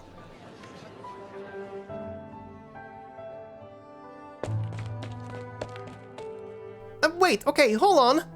I'm sorry, I know you can probably tell I suck at cooking at a glance, but I didn't come so I could wreck your competition. I just have a question that only you can answer. I grew up in Victoria Sea, and this relative of mine who lived far away in Yan would always send me these tangerine cakes. They were so sweet and tasty. I've been on the hunt ever since I came to Baizao, but I still haven't found that flavor. I was thinking, since you're the best chef in all of Baizao, maybe you would know. A single pastry? You thought it was worth entering this competition to meet me, over a single pastry? I have tons of other questions still, but this is the only one I can solve on my own. This is the one clue, the link I have to my family. You... The greatest taboo when making tangerine cakes is to blindly add sugar. That is to mask the poorness of your craft in ingredients with sweetness. I don't know of anyone skilled enough to make tangerine cakes that are sweet and yet taste good on their own. You've asked your question. Now go! Wait! A muffled sound from above interrupts the two. Blaze and Mobufu look up at the same time, but both of their faces get struck by something wet. Why is it leaking here, No, this is oil! And the moment she says it, the lamp suspended from the dome ignites in a blink, becoming a fireball. Get out of here!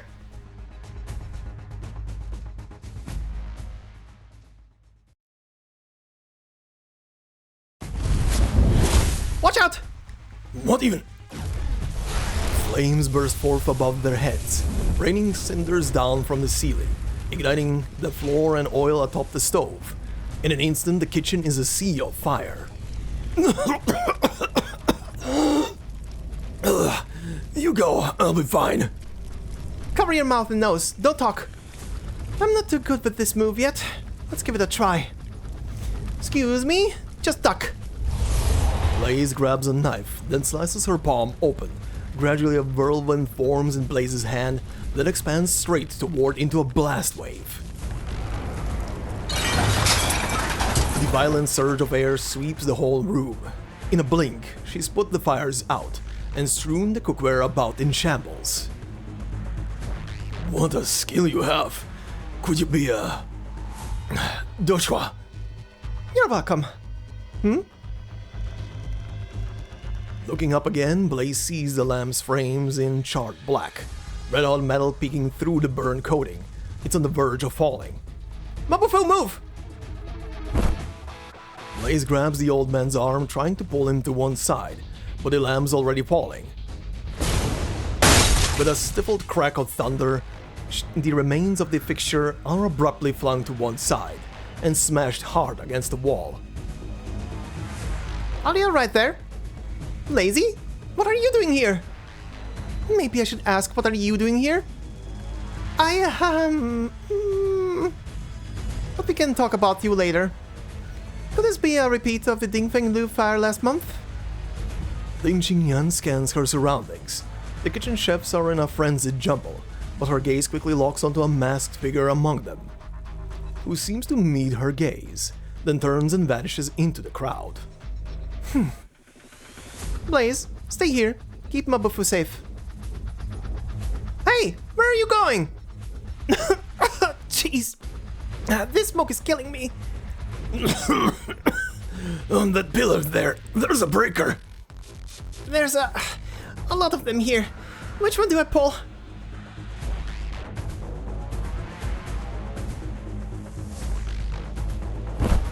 Flitting like a fowl, Ling Qingyan has her target cornered in just a few spry leaps. Mere meters separate them, but so smoky is the air that she can't quite make out their silhouette. Just as he makes to run again, a thunderclap strikes next to his feet. Hold it. Move another inch and the next bolt is hitting your head. Answer my questions. Why set fire to Dingfeng Lu? Is your target Mobufu or someone else? All the previous incidents, they were your doing too, weren't they? Also this crawlery. You and your accomplices must have some aim in all these actions. What is it? Not talking. Then I'll take you back to the judicial review office for a nice long questioning. Deputy Minister Lin, surely you wouldn't ask if you didn't know the answer already. Can you not see the truth, or do you simply pretend you can't because you don't dare to? What? The office is a good place, but I don't plan to visiting it for now. Besides, when your will wavers, the thunder you throw isn't so frightening. It's time you open your eyes. Wait! And with that, the masked figure is on the move. Just as Ling Qingyan would give chase, the ceiling sprinklers start up out of nowhere. Ice-cold water pours down, soaking her head to foot. Daisy! You alright? Damn it.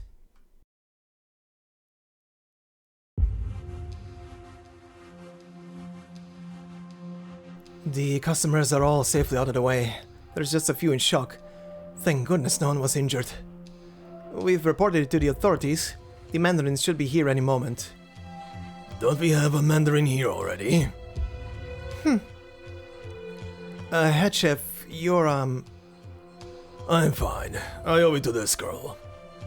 There's nothing left for you to do here. Go on. Go home. Once the chefs leave, Ling Qingyan locks the door to the room. Mr. Mo, if I could have a word or two with you. You know this girl, madam. She's a friend of mine. Chef Mo, she's on the trail of a really important case. Would it be alright if you, tried to answer her questions? I don't like what the mandarins get up to, but I don't like to spurn a favor either. You saved my life today, and that's more favor than I'll ever repay. Go ahead then. Ask away. I'm looking for one of your restaurant's chefs. He's a witness in a case. I believe 10 years ago he was working in the Ministry of Justice's death row prison, making last meals for convicts. A chef who only makes last meals? How exactly did he pass the Ding Feng Lu exams? Ding Feng Lu serves all manner of mandarins every year at the Feast of 100 Delicacies. That means every chef's background must be clear as day for the record. I imagine he shouldn't be hard to find. What exactly do you want me to say, madam? First, my restaurant catches fire for no reason. Now you say we have a chef who made meals for dead men. Should I even bother to open Ding Feng Lu again? I understand your situation, sir. That's why I'm choosing to ask you these things in private. Whatever. It's not like I can't admit to my own past. The chef you're looking for, the death row caterer Mo Xiao Liu, that was me. What? I thought so. And making last meals is nothing shameful. The powerful need to eat, and so do the powerless. My cooking skills come from that prison, making last meals for death row convicts from all corners of the country. As for changing my name and hiding my identity, I just didn't want to make any trouble for this restaurant. I'm beginning to, sort of admire you. Do you remember 10 years ago a convict admitted to the prison by the name of Gu Xuan? If you don't remember the name, you should at least remember that some decades ago, he was the one and only person to be released from death row. What? But wait, you mean my dad? Why'd my dad get the death penalty? Please. You mean Gu Xuan? He was your father? Yeah. So you remember him? I do. All too well. I spent so many years in there making last meals. I met countless horrific scoundrels, endless connivers. As each one of them ate before they left, the look in their eyes, it was always more or less the same. But I'd never seen someone whose eyes were so clear, so clean, so free of anything. He wasn't like the other convicts. In his time, he never wept, never howled, and never screamed injustice, not even on the day he was imprisoned. Even I found it strange how a man like him could end up on death row. Why would... my dad, Then do you know, at the time, what charges Gu Xuan was sentenced to death on? Not at the time. Not at the time? But 1 year later, when I joined Dingfeng Lu and began taking part in the Feast of 100 Delicacies, I came across a menu for a feast from a few years before. That was when I learned that at that feast, Gushuan served a dish to the true Lung. It just so happens that was the same dish this girl pulled down earlier. Medley of whites. But next to that dish he placed a steamed flour bun, and in it was a filling of red pickled tofu. What does it mean? Why would he get locked up just for serving that? Ling Xingyan, aren't you gonna say anything? Your relative told you the story of the Grand Preceptor, but never told you her eventual fate. Her... fate? 40 years ago, the Grand Preceptor plotted to assassinate the true Lung. She committed suicide after it failed. Every single one of her underlings was arrested and trialed, and their numbers were over 1,000. When Gushuan served the dish at the feast, it signified redressing her for her treason. It made the true Lung furious. No way, my dad told me so many times the Grand Preceptor was loyal to the country, the people, the whole realm. How the hell could she be a traitor? The history books have it that way, yes. And they're right? Ling Xingyan, if everything written in them is true, what the hell are you investigating? And besides, my dad didn't actually get killed, right? Doesn't it prove like at least some people from the court believe the Grand Preceptor and my dad were both innocent? That's a sticking point, yes. If Gushuan was imprisoned as part of the Grand Preceptor case, why would they free him afterwards? It stuck with me too. You see, after entering prison, Gushuan had 2 visitors, and both were people I happened to know. One was the person delivering his meal, Yu Cheng, deputy minister of the office at the time, and the other was the one who brought him out, former Minister of Rights, Ning Shu. What? Quick, this way! Surround the place immediately! Damn it! Why now? What a coincidence. One step ahead of me, Deputy Minister Lin. I just arrived. A coincidence indeed. The Judicial Review Office is investigating the Dingfeng Lu fire. I ask all of you to be cooperative. Ling Xingyan, and the girl next to you, come with me.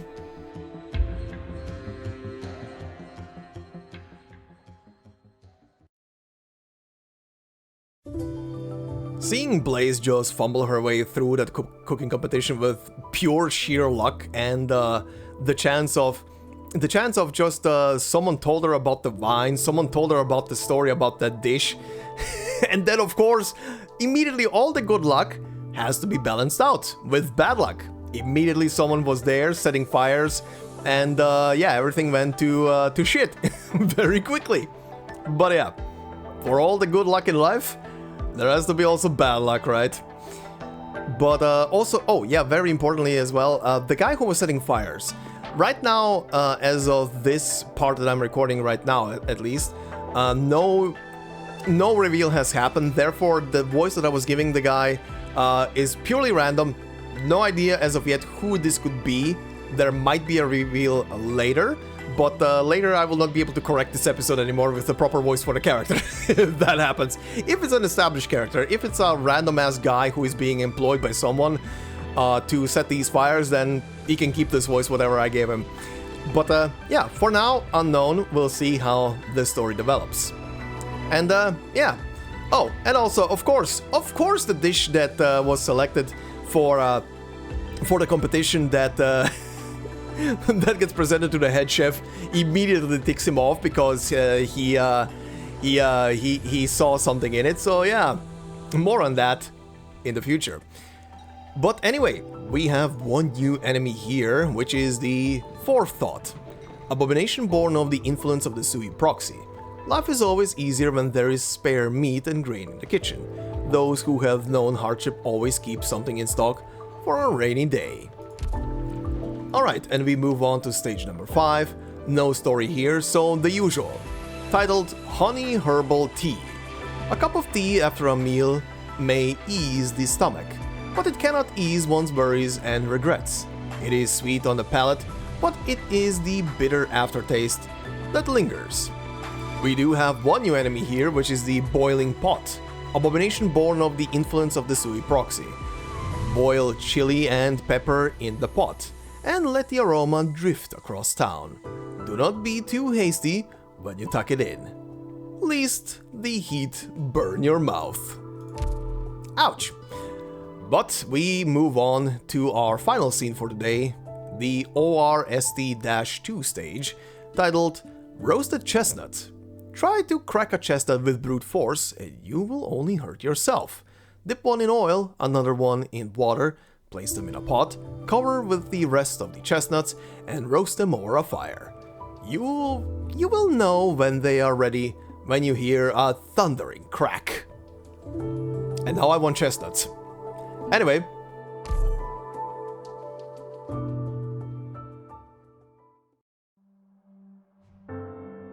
Let someone better take over. If father heard that, I'm sure he'd be chewing your head off. Don't joke with me, brother. Of all us siblings, who could compare to you in either knowledge or strength?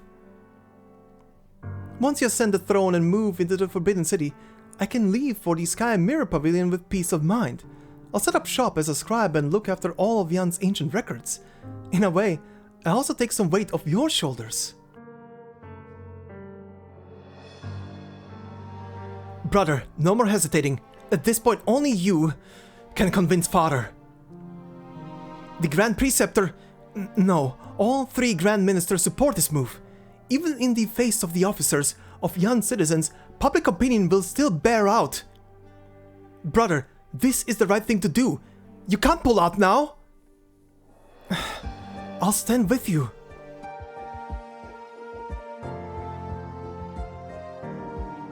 Why me? Why did it have to be me? Our youngest brother died because of you. They all died because of you. You shove it all on me. Make me take the blame alone. Deal with the whole warring mess alone. And you just leave like nothing happened?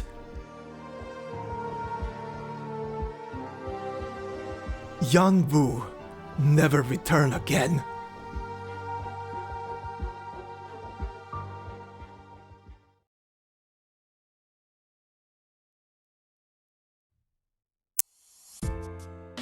Look how idle you are. Only mid-autumn festivities of Lungmen and you don't plan to attend a single one. Should I? Who wants to see my wrinkly mug on their TV anyway? The Schweier's girl is a planner. She'll handle it. She can make anything lively. I've watched you grow lazier day after day since we came back from Human. You just coop up in your study at home eating snacks. If you don't go out for a walk anytime soon, you might just start putting on a beer belly. I haven't seen Lin Kujui get out much since spring. I can't even find a partner for morning jogs now. He's old, I'm old. The young ones know how to do it all. If I keep sticking my head in, they won't think I'm cool. So now you understand, huh? If you'd realized any sooner, wouldn't little Shen have ever left? How long ago was it? Sorry, what? Little Shen, how long has it been since she left? 5 years. It's been 5 years. We don't even know what she's going through out there, or how her disease is. I know she was a human when I was there. She's doing fine. Her swordsmanship's progressed, so she's fine, I suppose. So you just watched her leave again? She doesn't want to see me, and she doesn't want to come back. I can't force her. Don't worry, her path's longer than ours. Norway, a letter to you. That they made you deliver personally. It's from the capital. The sender? His Majesty's Imperial Guard. Did he have any message aside from the letter? The True Lung invites Lord Wei to the capital for the Feast of 100 Delicacies, and for a moon viewing together. Leave the letter on my desk. You're dismissed for now. If we may ask what Lord Wei intends. I have my own plans. None of you need to worry. Lord Wei, we volunteer to escort you to the capital. I said you're dismissed.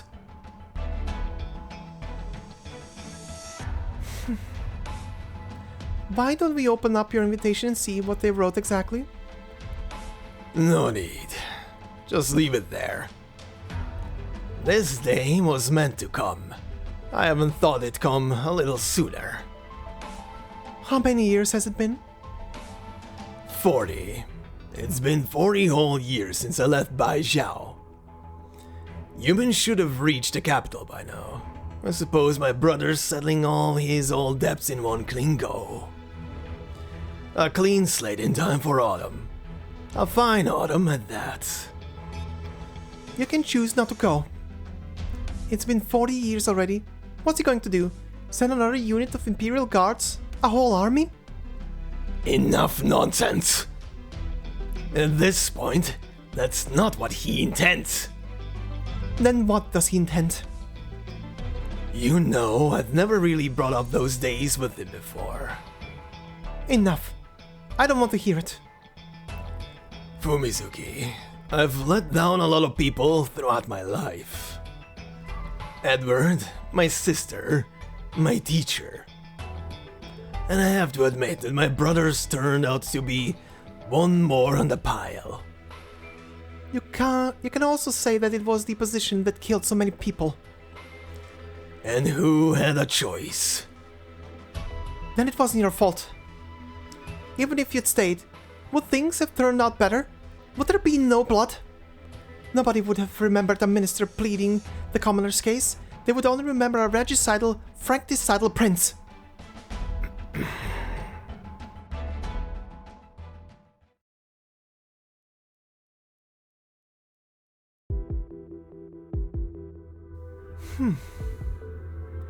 If you have questions, ask.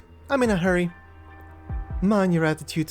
You're also a theoretical suspect in our crime scene, but seeing as you're a co-worker, I'll spare you the interrogation room. I told you! I saw the culprit on the scene. I just miscalculated and failed to arrest him. Calm down. Are you going to physically vent on me just because you didn't catch the one who did it? I'd have to match your strength first. Good. You're still somewhat sober. In light of the years we've spent together in the judicial, then, can you tell me? This afternoon, why were you at Dingfeng Lu, at the scene of the crime? An investigation. In the run-up to the Feast of 100 Delicacies, we've had the scrollery be burned, then 2 fires at Dingfeng Lu. Don't you think this string of cases could be connected somehow? So you're saying you knew beforehand that someone would set fire to Dingfeng Lu today, and thus you were lying in wait for them? I was just there following up a lead. Just there following up a lead. Do you need me to list off every action you've taken the last few days? You've been tailing me. I don't have that sort of free time, but I have ways of knowing these things naturally. Let me ask once more. Who were you meeting at Dingfeng Lu today? I fear I'm not the only one working on the sly. Explain. For your information, you never told me the Ministry of Right's files on Gu Xuan were forged, and that he was sent to death row before leaving Baizao. As a minister, you must have known these things. These are all clearly key points of evidence. Why were they nowhere to be found in the Judicial Review Office archives? And why would you cover up? So this is the lead on the scrollery fire that you've been toiling over for the last few days? How did you find any of this out? It's none of your concern how I found out. There is a piece of advice I gave to Yu Chang in the past, and I will give it to you now. Some past affairs are learned of, some are not learned of. In both cases, there are reasons why. Some things are best left forgotten by all. I never imagined I'd hear those words come from a minister. You may consider me a schemer or you like, a minister merely booted over from the Ministry of Justice. But I know exactly what I'm saying. And I know that regardless of the thousands of reasons you might have, the truth is still and merely the truth, not anyone's tool to broaden the divide. There will always be someone who remembers the truth and the meaning behind it. For example, that girl shut in the next room, whom you took every pain to secretly bring back to Baizao, all the way from Victoria. Yes, I did uncover that Gu Xuan had a daughter in Victoria. She too can provide vital testimony in the Gu Xuan case. Lin Qingyan, when will you stop playing dumb? You've already found out that the Gu Xuan files are fake. You know Yu Cheng is on the trail of that very case. So I'm guessing you've also found out about the child who the Imperial Guard brought back 40 years ago, who they recorded in the files as deceased. You have your suspicions as to the truth of this case, correct? Was that girl you brought back here born in Victoria, or born in Baizao? You know full well. You clearly long suspected her identity, and still, you decided to bring her back. Were you that confident you could pull this off without a hitch? Or was it that, in pursuit of the truth, you didn't even care if she lived or died? You're threatening me. You think I'm joking? Ling Qingyan's gaze fixes tight on the minister's notes. She doesn't even notice how her own attire is soaked through in cold sweat. But in the next instant, with a bizarre warping of light, the paper in her hands vanishes. But back on topic, that's not what I care about. At least right now, it's not what I care about most. I've told you past affairs are never as important as present. So what are these present affairs of yours? You know that Yumen is less than 100 li from Baizao right now. For 3 months, Baizao has been preparing to split up and move. And how does this relate to the Gu Xuan case? Should you keep investigating this case, then there will be one person in all of Yan who can give you your answers. Jingyan, take one step out of this door, and I can no longer protect you. Let alone her.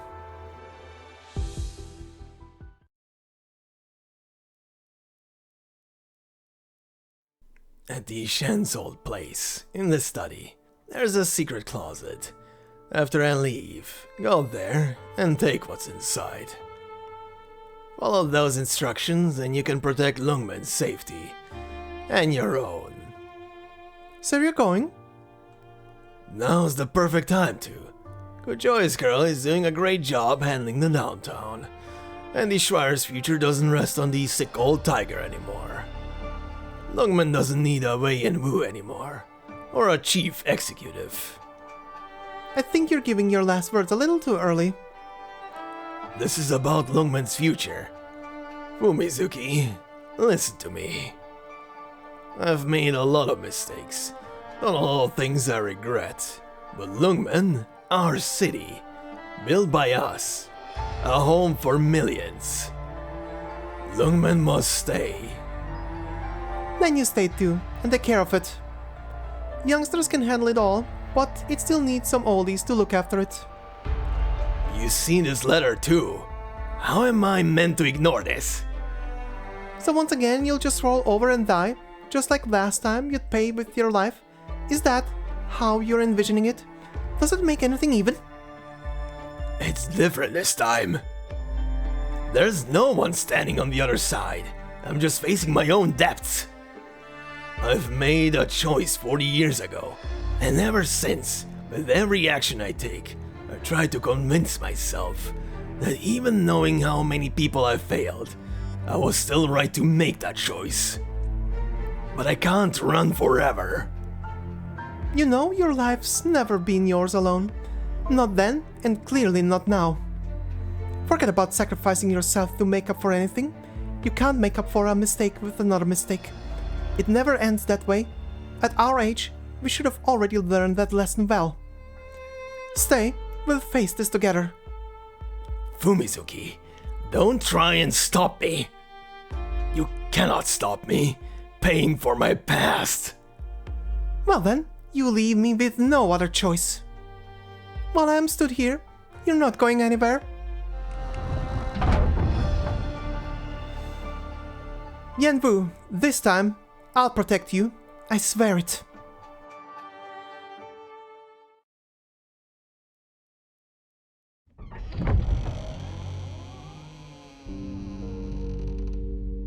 Lazy! You're alright. Of course I'm alright. All the judicial lady asked was what I was doing during the fire, and I just told the truth. I didn't see anything. So then, she let me go. The heck did you do? How come you took so long? It's no matter now. Let's go. Wait. Go? Why? That Mobufu clearly still has tons of answers. Aren't we gonna follow up with him? There's nothing to follow up on. Pardon? I'm not meddling with your father's case anymore. I'll get you out of Baizao in the next day or two. But Ling Qingyan, that's one stupid joke to tell now, you know that? No, wait. You just found a new lead, didn't you? That's why you're just screwing with me? Okay, now, for real. Tell me what you found or... Please. I got the official debriefing from the judicial case files. Gu Xuan, an ethnic Yanese from Victoria, joined the Ministry of Rights in 1077 as a ceremonial officer. Reassigned as envoy of ceremony rights in 1092, headed for Victoria as part of a diplomatic mission. On the way, encountered an unexpected snowstorm and passed away after falling into a river. What? Lazy, you're lying to me, aren't you? Trying to shove me out of the picture again? You've been asking me just what the deal was with your father's death, haven't you? Well, every lead's been thoroughly investigated. There's no doubt. That's it. It was just an accident. All the gaps in the files have been made replete.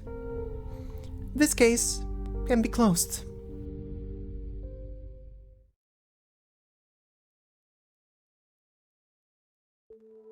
In creeps the mid-autumn. The night sky is moonless. Out in the streets, the energy poles churn away at max output, but the drop in temperature is still noticeable to some. All falls still in the dead of night. The human sea recedes. The biting breeze blows through.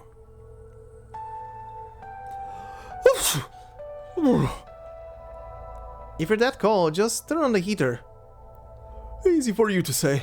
If we're going to keep running the Chapula Leadery, we have to pinch every penny we can to morph. Damn it, look how late it is. When will Blaze and her friend show up? You're wondering about that reward mania? I'm not. Is this window letting air in? I need to fix it later. Wait, are they back? You're a... What? Am I not allowed in? Please, come inside. I'll put on some tea for you now. Anything to eat? Noodles. Longevity noodles. Right, I'll make you some now.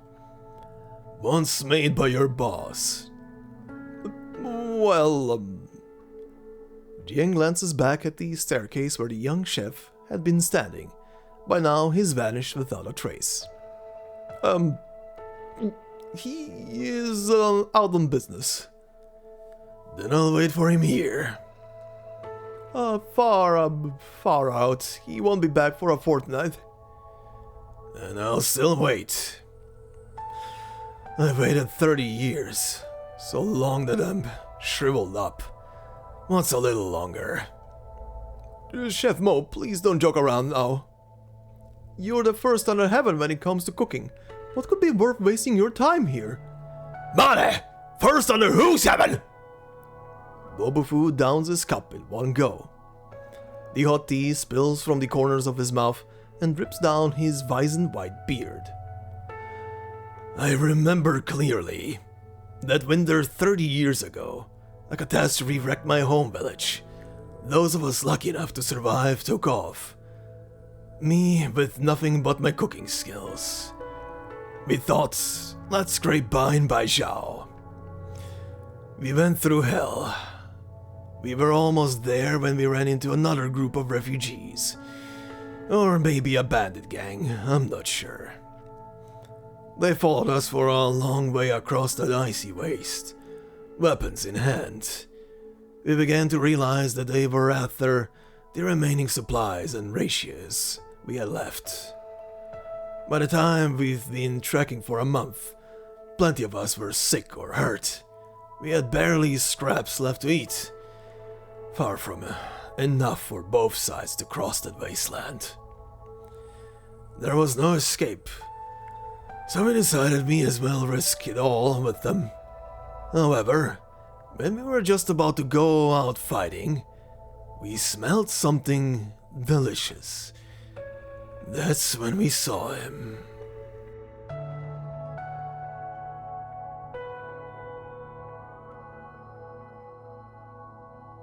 There was an old temple not far away from where we were. Someone set up a stove by the gateway, boiling up a wok of noodles. We couldn't see his face properly through all the steam. We had no clue why someone would be making noodles there, but we were past the point of wondering, of asking, even of fighting. That wonderful smell and those piping hot noodles drew all of us near the wok, and we waited around him quietly. Never before had I eaten something so delicious.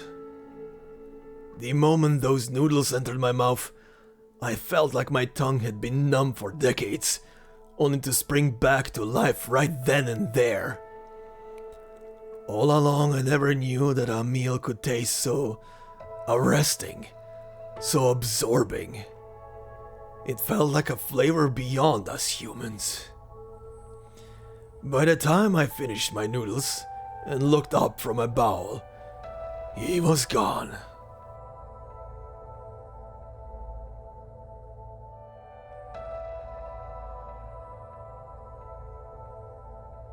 Who knew that in my lifetime studying as a cook, the most profound lesson I'd learned would be in a shack of a temple outside Baizao city. From then on, I apprenticed all over, so that one day I might make a bowl of noodles like those. But I couldn't.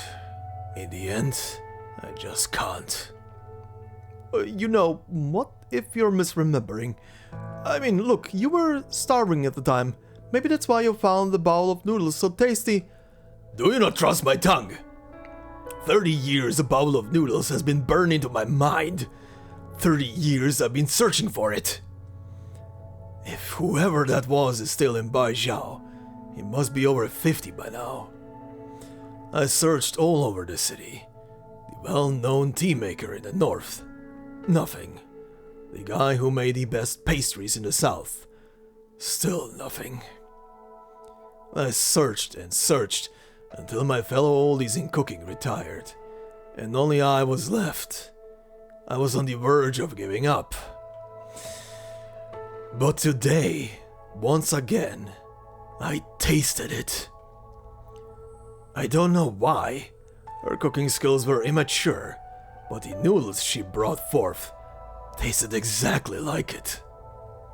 It was your chef here who taught her those noodles. Am I right? How do you know? We sent out 100 written invitations for the Ding Feng Lu competition. I can recall every one. I've been long aware your savers at Yu's had a reputation. I don't know what kind of relation your chef and that savior of mine have, and I have no clue why he's willing to waste his talents away like this. But I won't do the same. All the cooking skills I've inherited over the years, I can't let them end with me. Bobofu stands, produces a letter from his pocket, and places it on the table. You tell him this. That untrained disciple of his, she passes. Tell her to report to Ding Feng Lu 2 days later, before noon. She just passes? You get good enough business here. Did this doorstep sink again recently?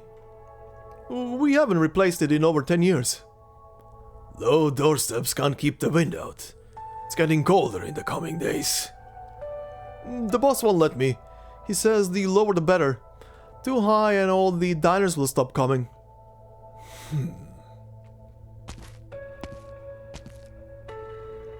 Bobofu steps over that low doorstep and disappears into the thick of night.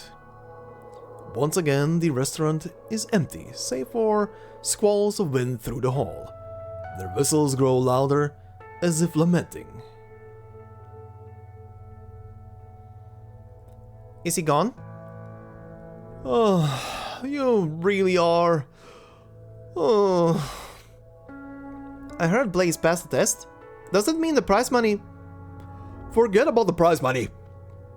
What's wrong with you to torment a man like that? He's 70, 80 years old. And you'll just watch him freak out like that? He just can't find an apprentice to fit him, right? What's to worry about?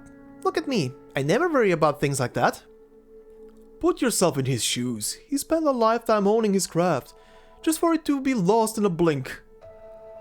Well, if it's lost, it's lost. It's his future reputation he cares about right now. It's the title of First Under Heaven he's carrying. It's others' cuisine he's obsessed with. There's no way he can focus on his own craft and improve it at this rate. If he can't make it through this, nobody can help him.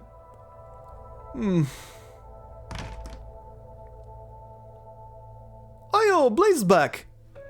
Look how late it is. I bet you haven't eaten. I'll go make you something now. Yeah. Congrats! I've got good news for you. You passed the Ding Feng Lu exam. We'll split the reward money 30-70 like we agreed. Yeah. You don't care? If you're that good for money, how about leaving your 30% off? Oh? Xingqiu didn't come back with you? Right. Where's Xingqiu? Oh, she dropped in this afternoon with, while Jiang was out buying ingredients. She left you a note too. Left me a note? You have passed the Ding Feng Lu chef selection. Please for... Oh, whoops. Wrong one. It's this one.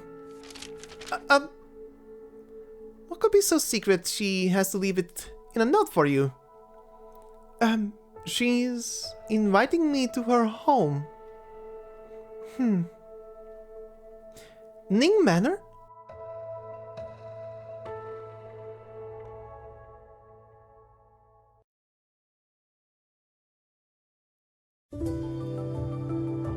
Alright, so this cutscene was very spicy in a lot of matters.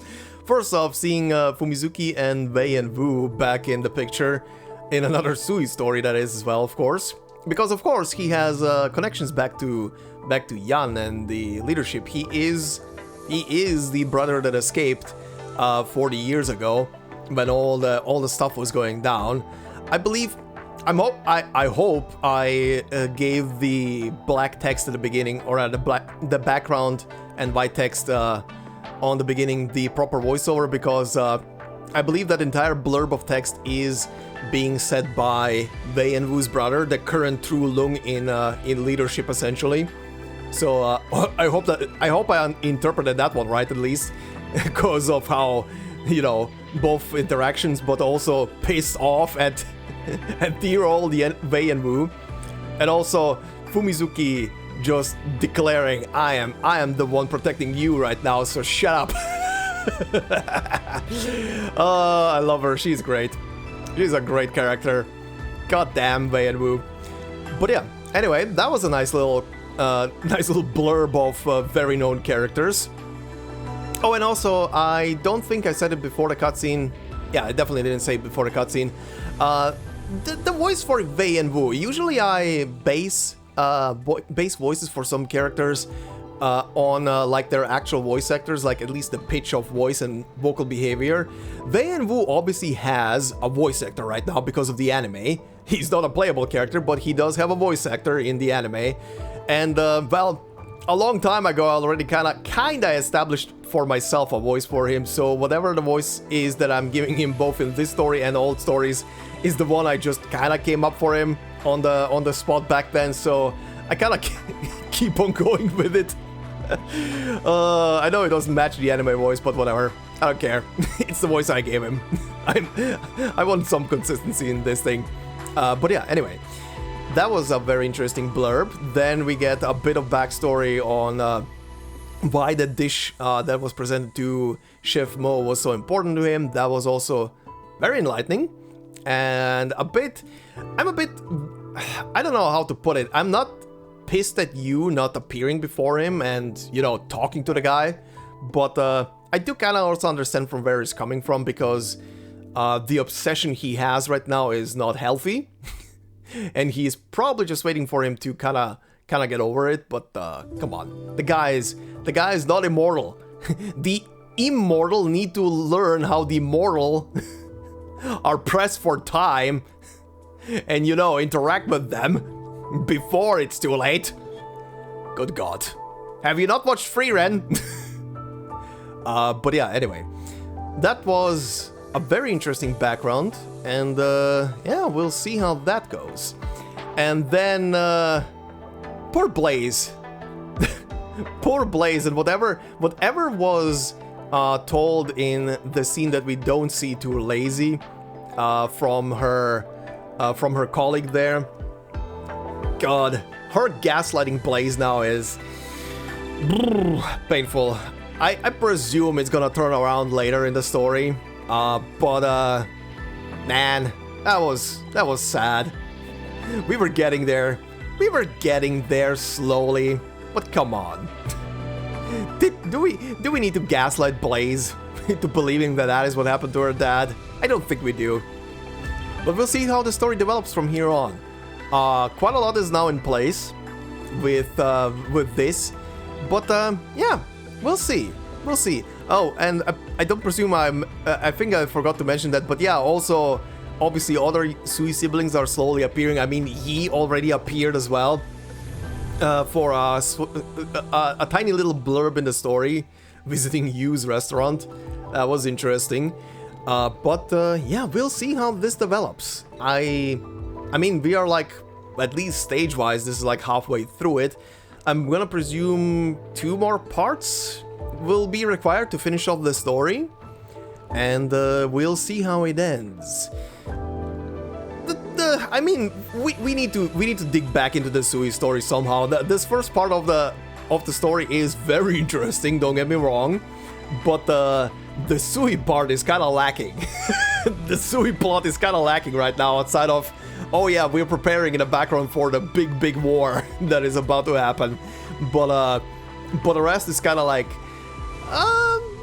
come on, we need to reel it back in. We need to get the we need to get all the bros and sisters back into the fold and see what is happening. But yeah, I did say we're gonna be recruiting someone today, so let's do just that. Hi, ma'am. What up?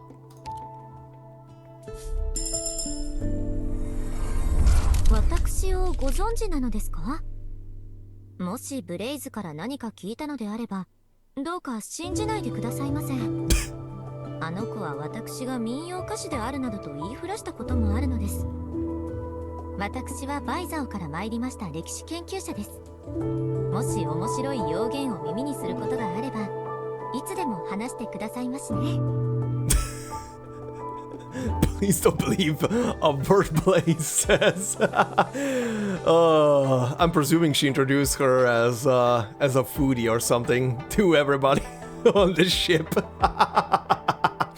Oh, that would be very fitting. But yeah, anyway, character recruited, which is very weird. Usually in these side stories, I kind of recruit the free character, kind of like part 3. So this was progress. This was pure progress, purely because stage 5 was not a battle stage. Or sorry, not a story stage. But yeah, anyway, this is where we're gonna leave it all for today, and we will continue this next time and see how the story keeps progressing. And how the whole mystery about Blaze's father's death went on, and I think we are about to have some more family reunions than we already bargained for.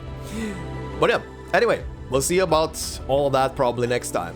But until then, thank you very much for watching, hopefully you enjoyed. If you did so, please consider leaving a like, it would help out a lot. If you're new to the channel, consider subscribing, leave a comment, that also helps a lot in the algorithm. And of course, if you want to support me more directly, memberships are open.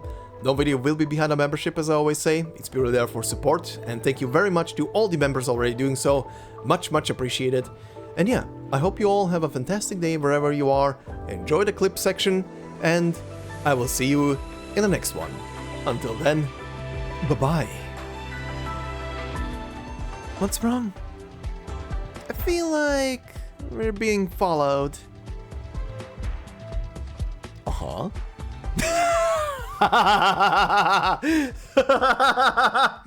This little guy.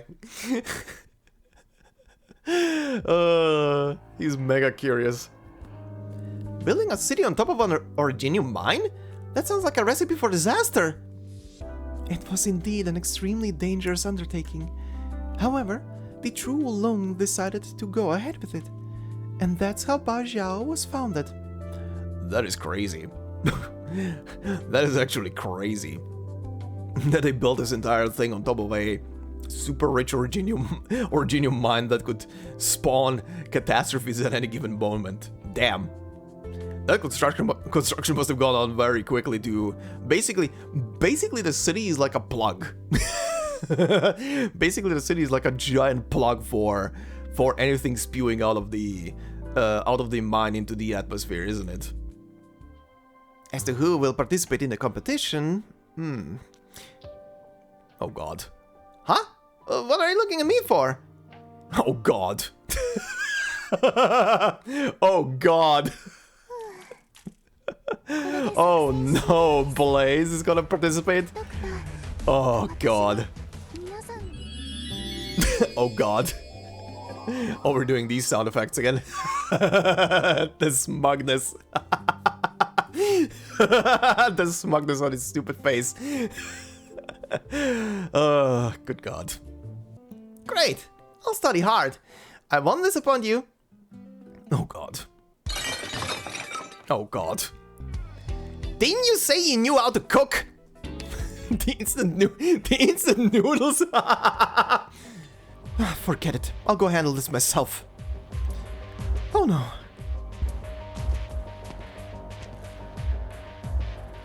Oh hi. Oh hi. You have a very familiar facial design, I would say.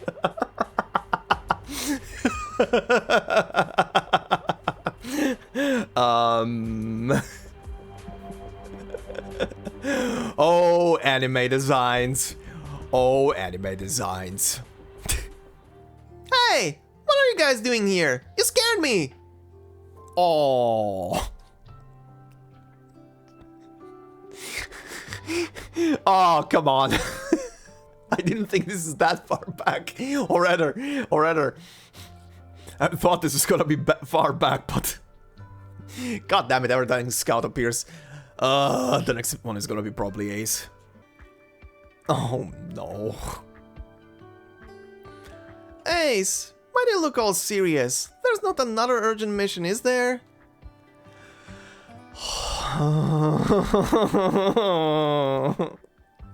Hi. Why did I just write your name down as Acer? For fuck's sake, Acer. Hey, oh, it's all of them. Oh, it's all of them. Okay. Hey, Mechanist, damn, it's all of the elites, damn. So, are you planning to come blow out the candles and cut the cake? Or are you going back to your instant noodles? Oh. Even if I want to wait for him, there are some things that I just can't wait for any longer. You're saying... Don't worry about it. Just tell your boss what I said, yeah? Oh, I know who this is. The man stands up. The patterns on his clothes emit a strange glow. The light distorts and blurs his face, so much so that Blaze cannot make out what he looks like. Hey, you didn't pay. Oh shit! Never mind. Oh, it's this bitch. Lord Zuo. Oh, is it the bearded guy? A thick, familiar voice rings out from behind. Hey! Hey, Tae! He's okay!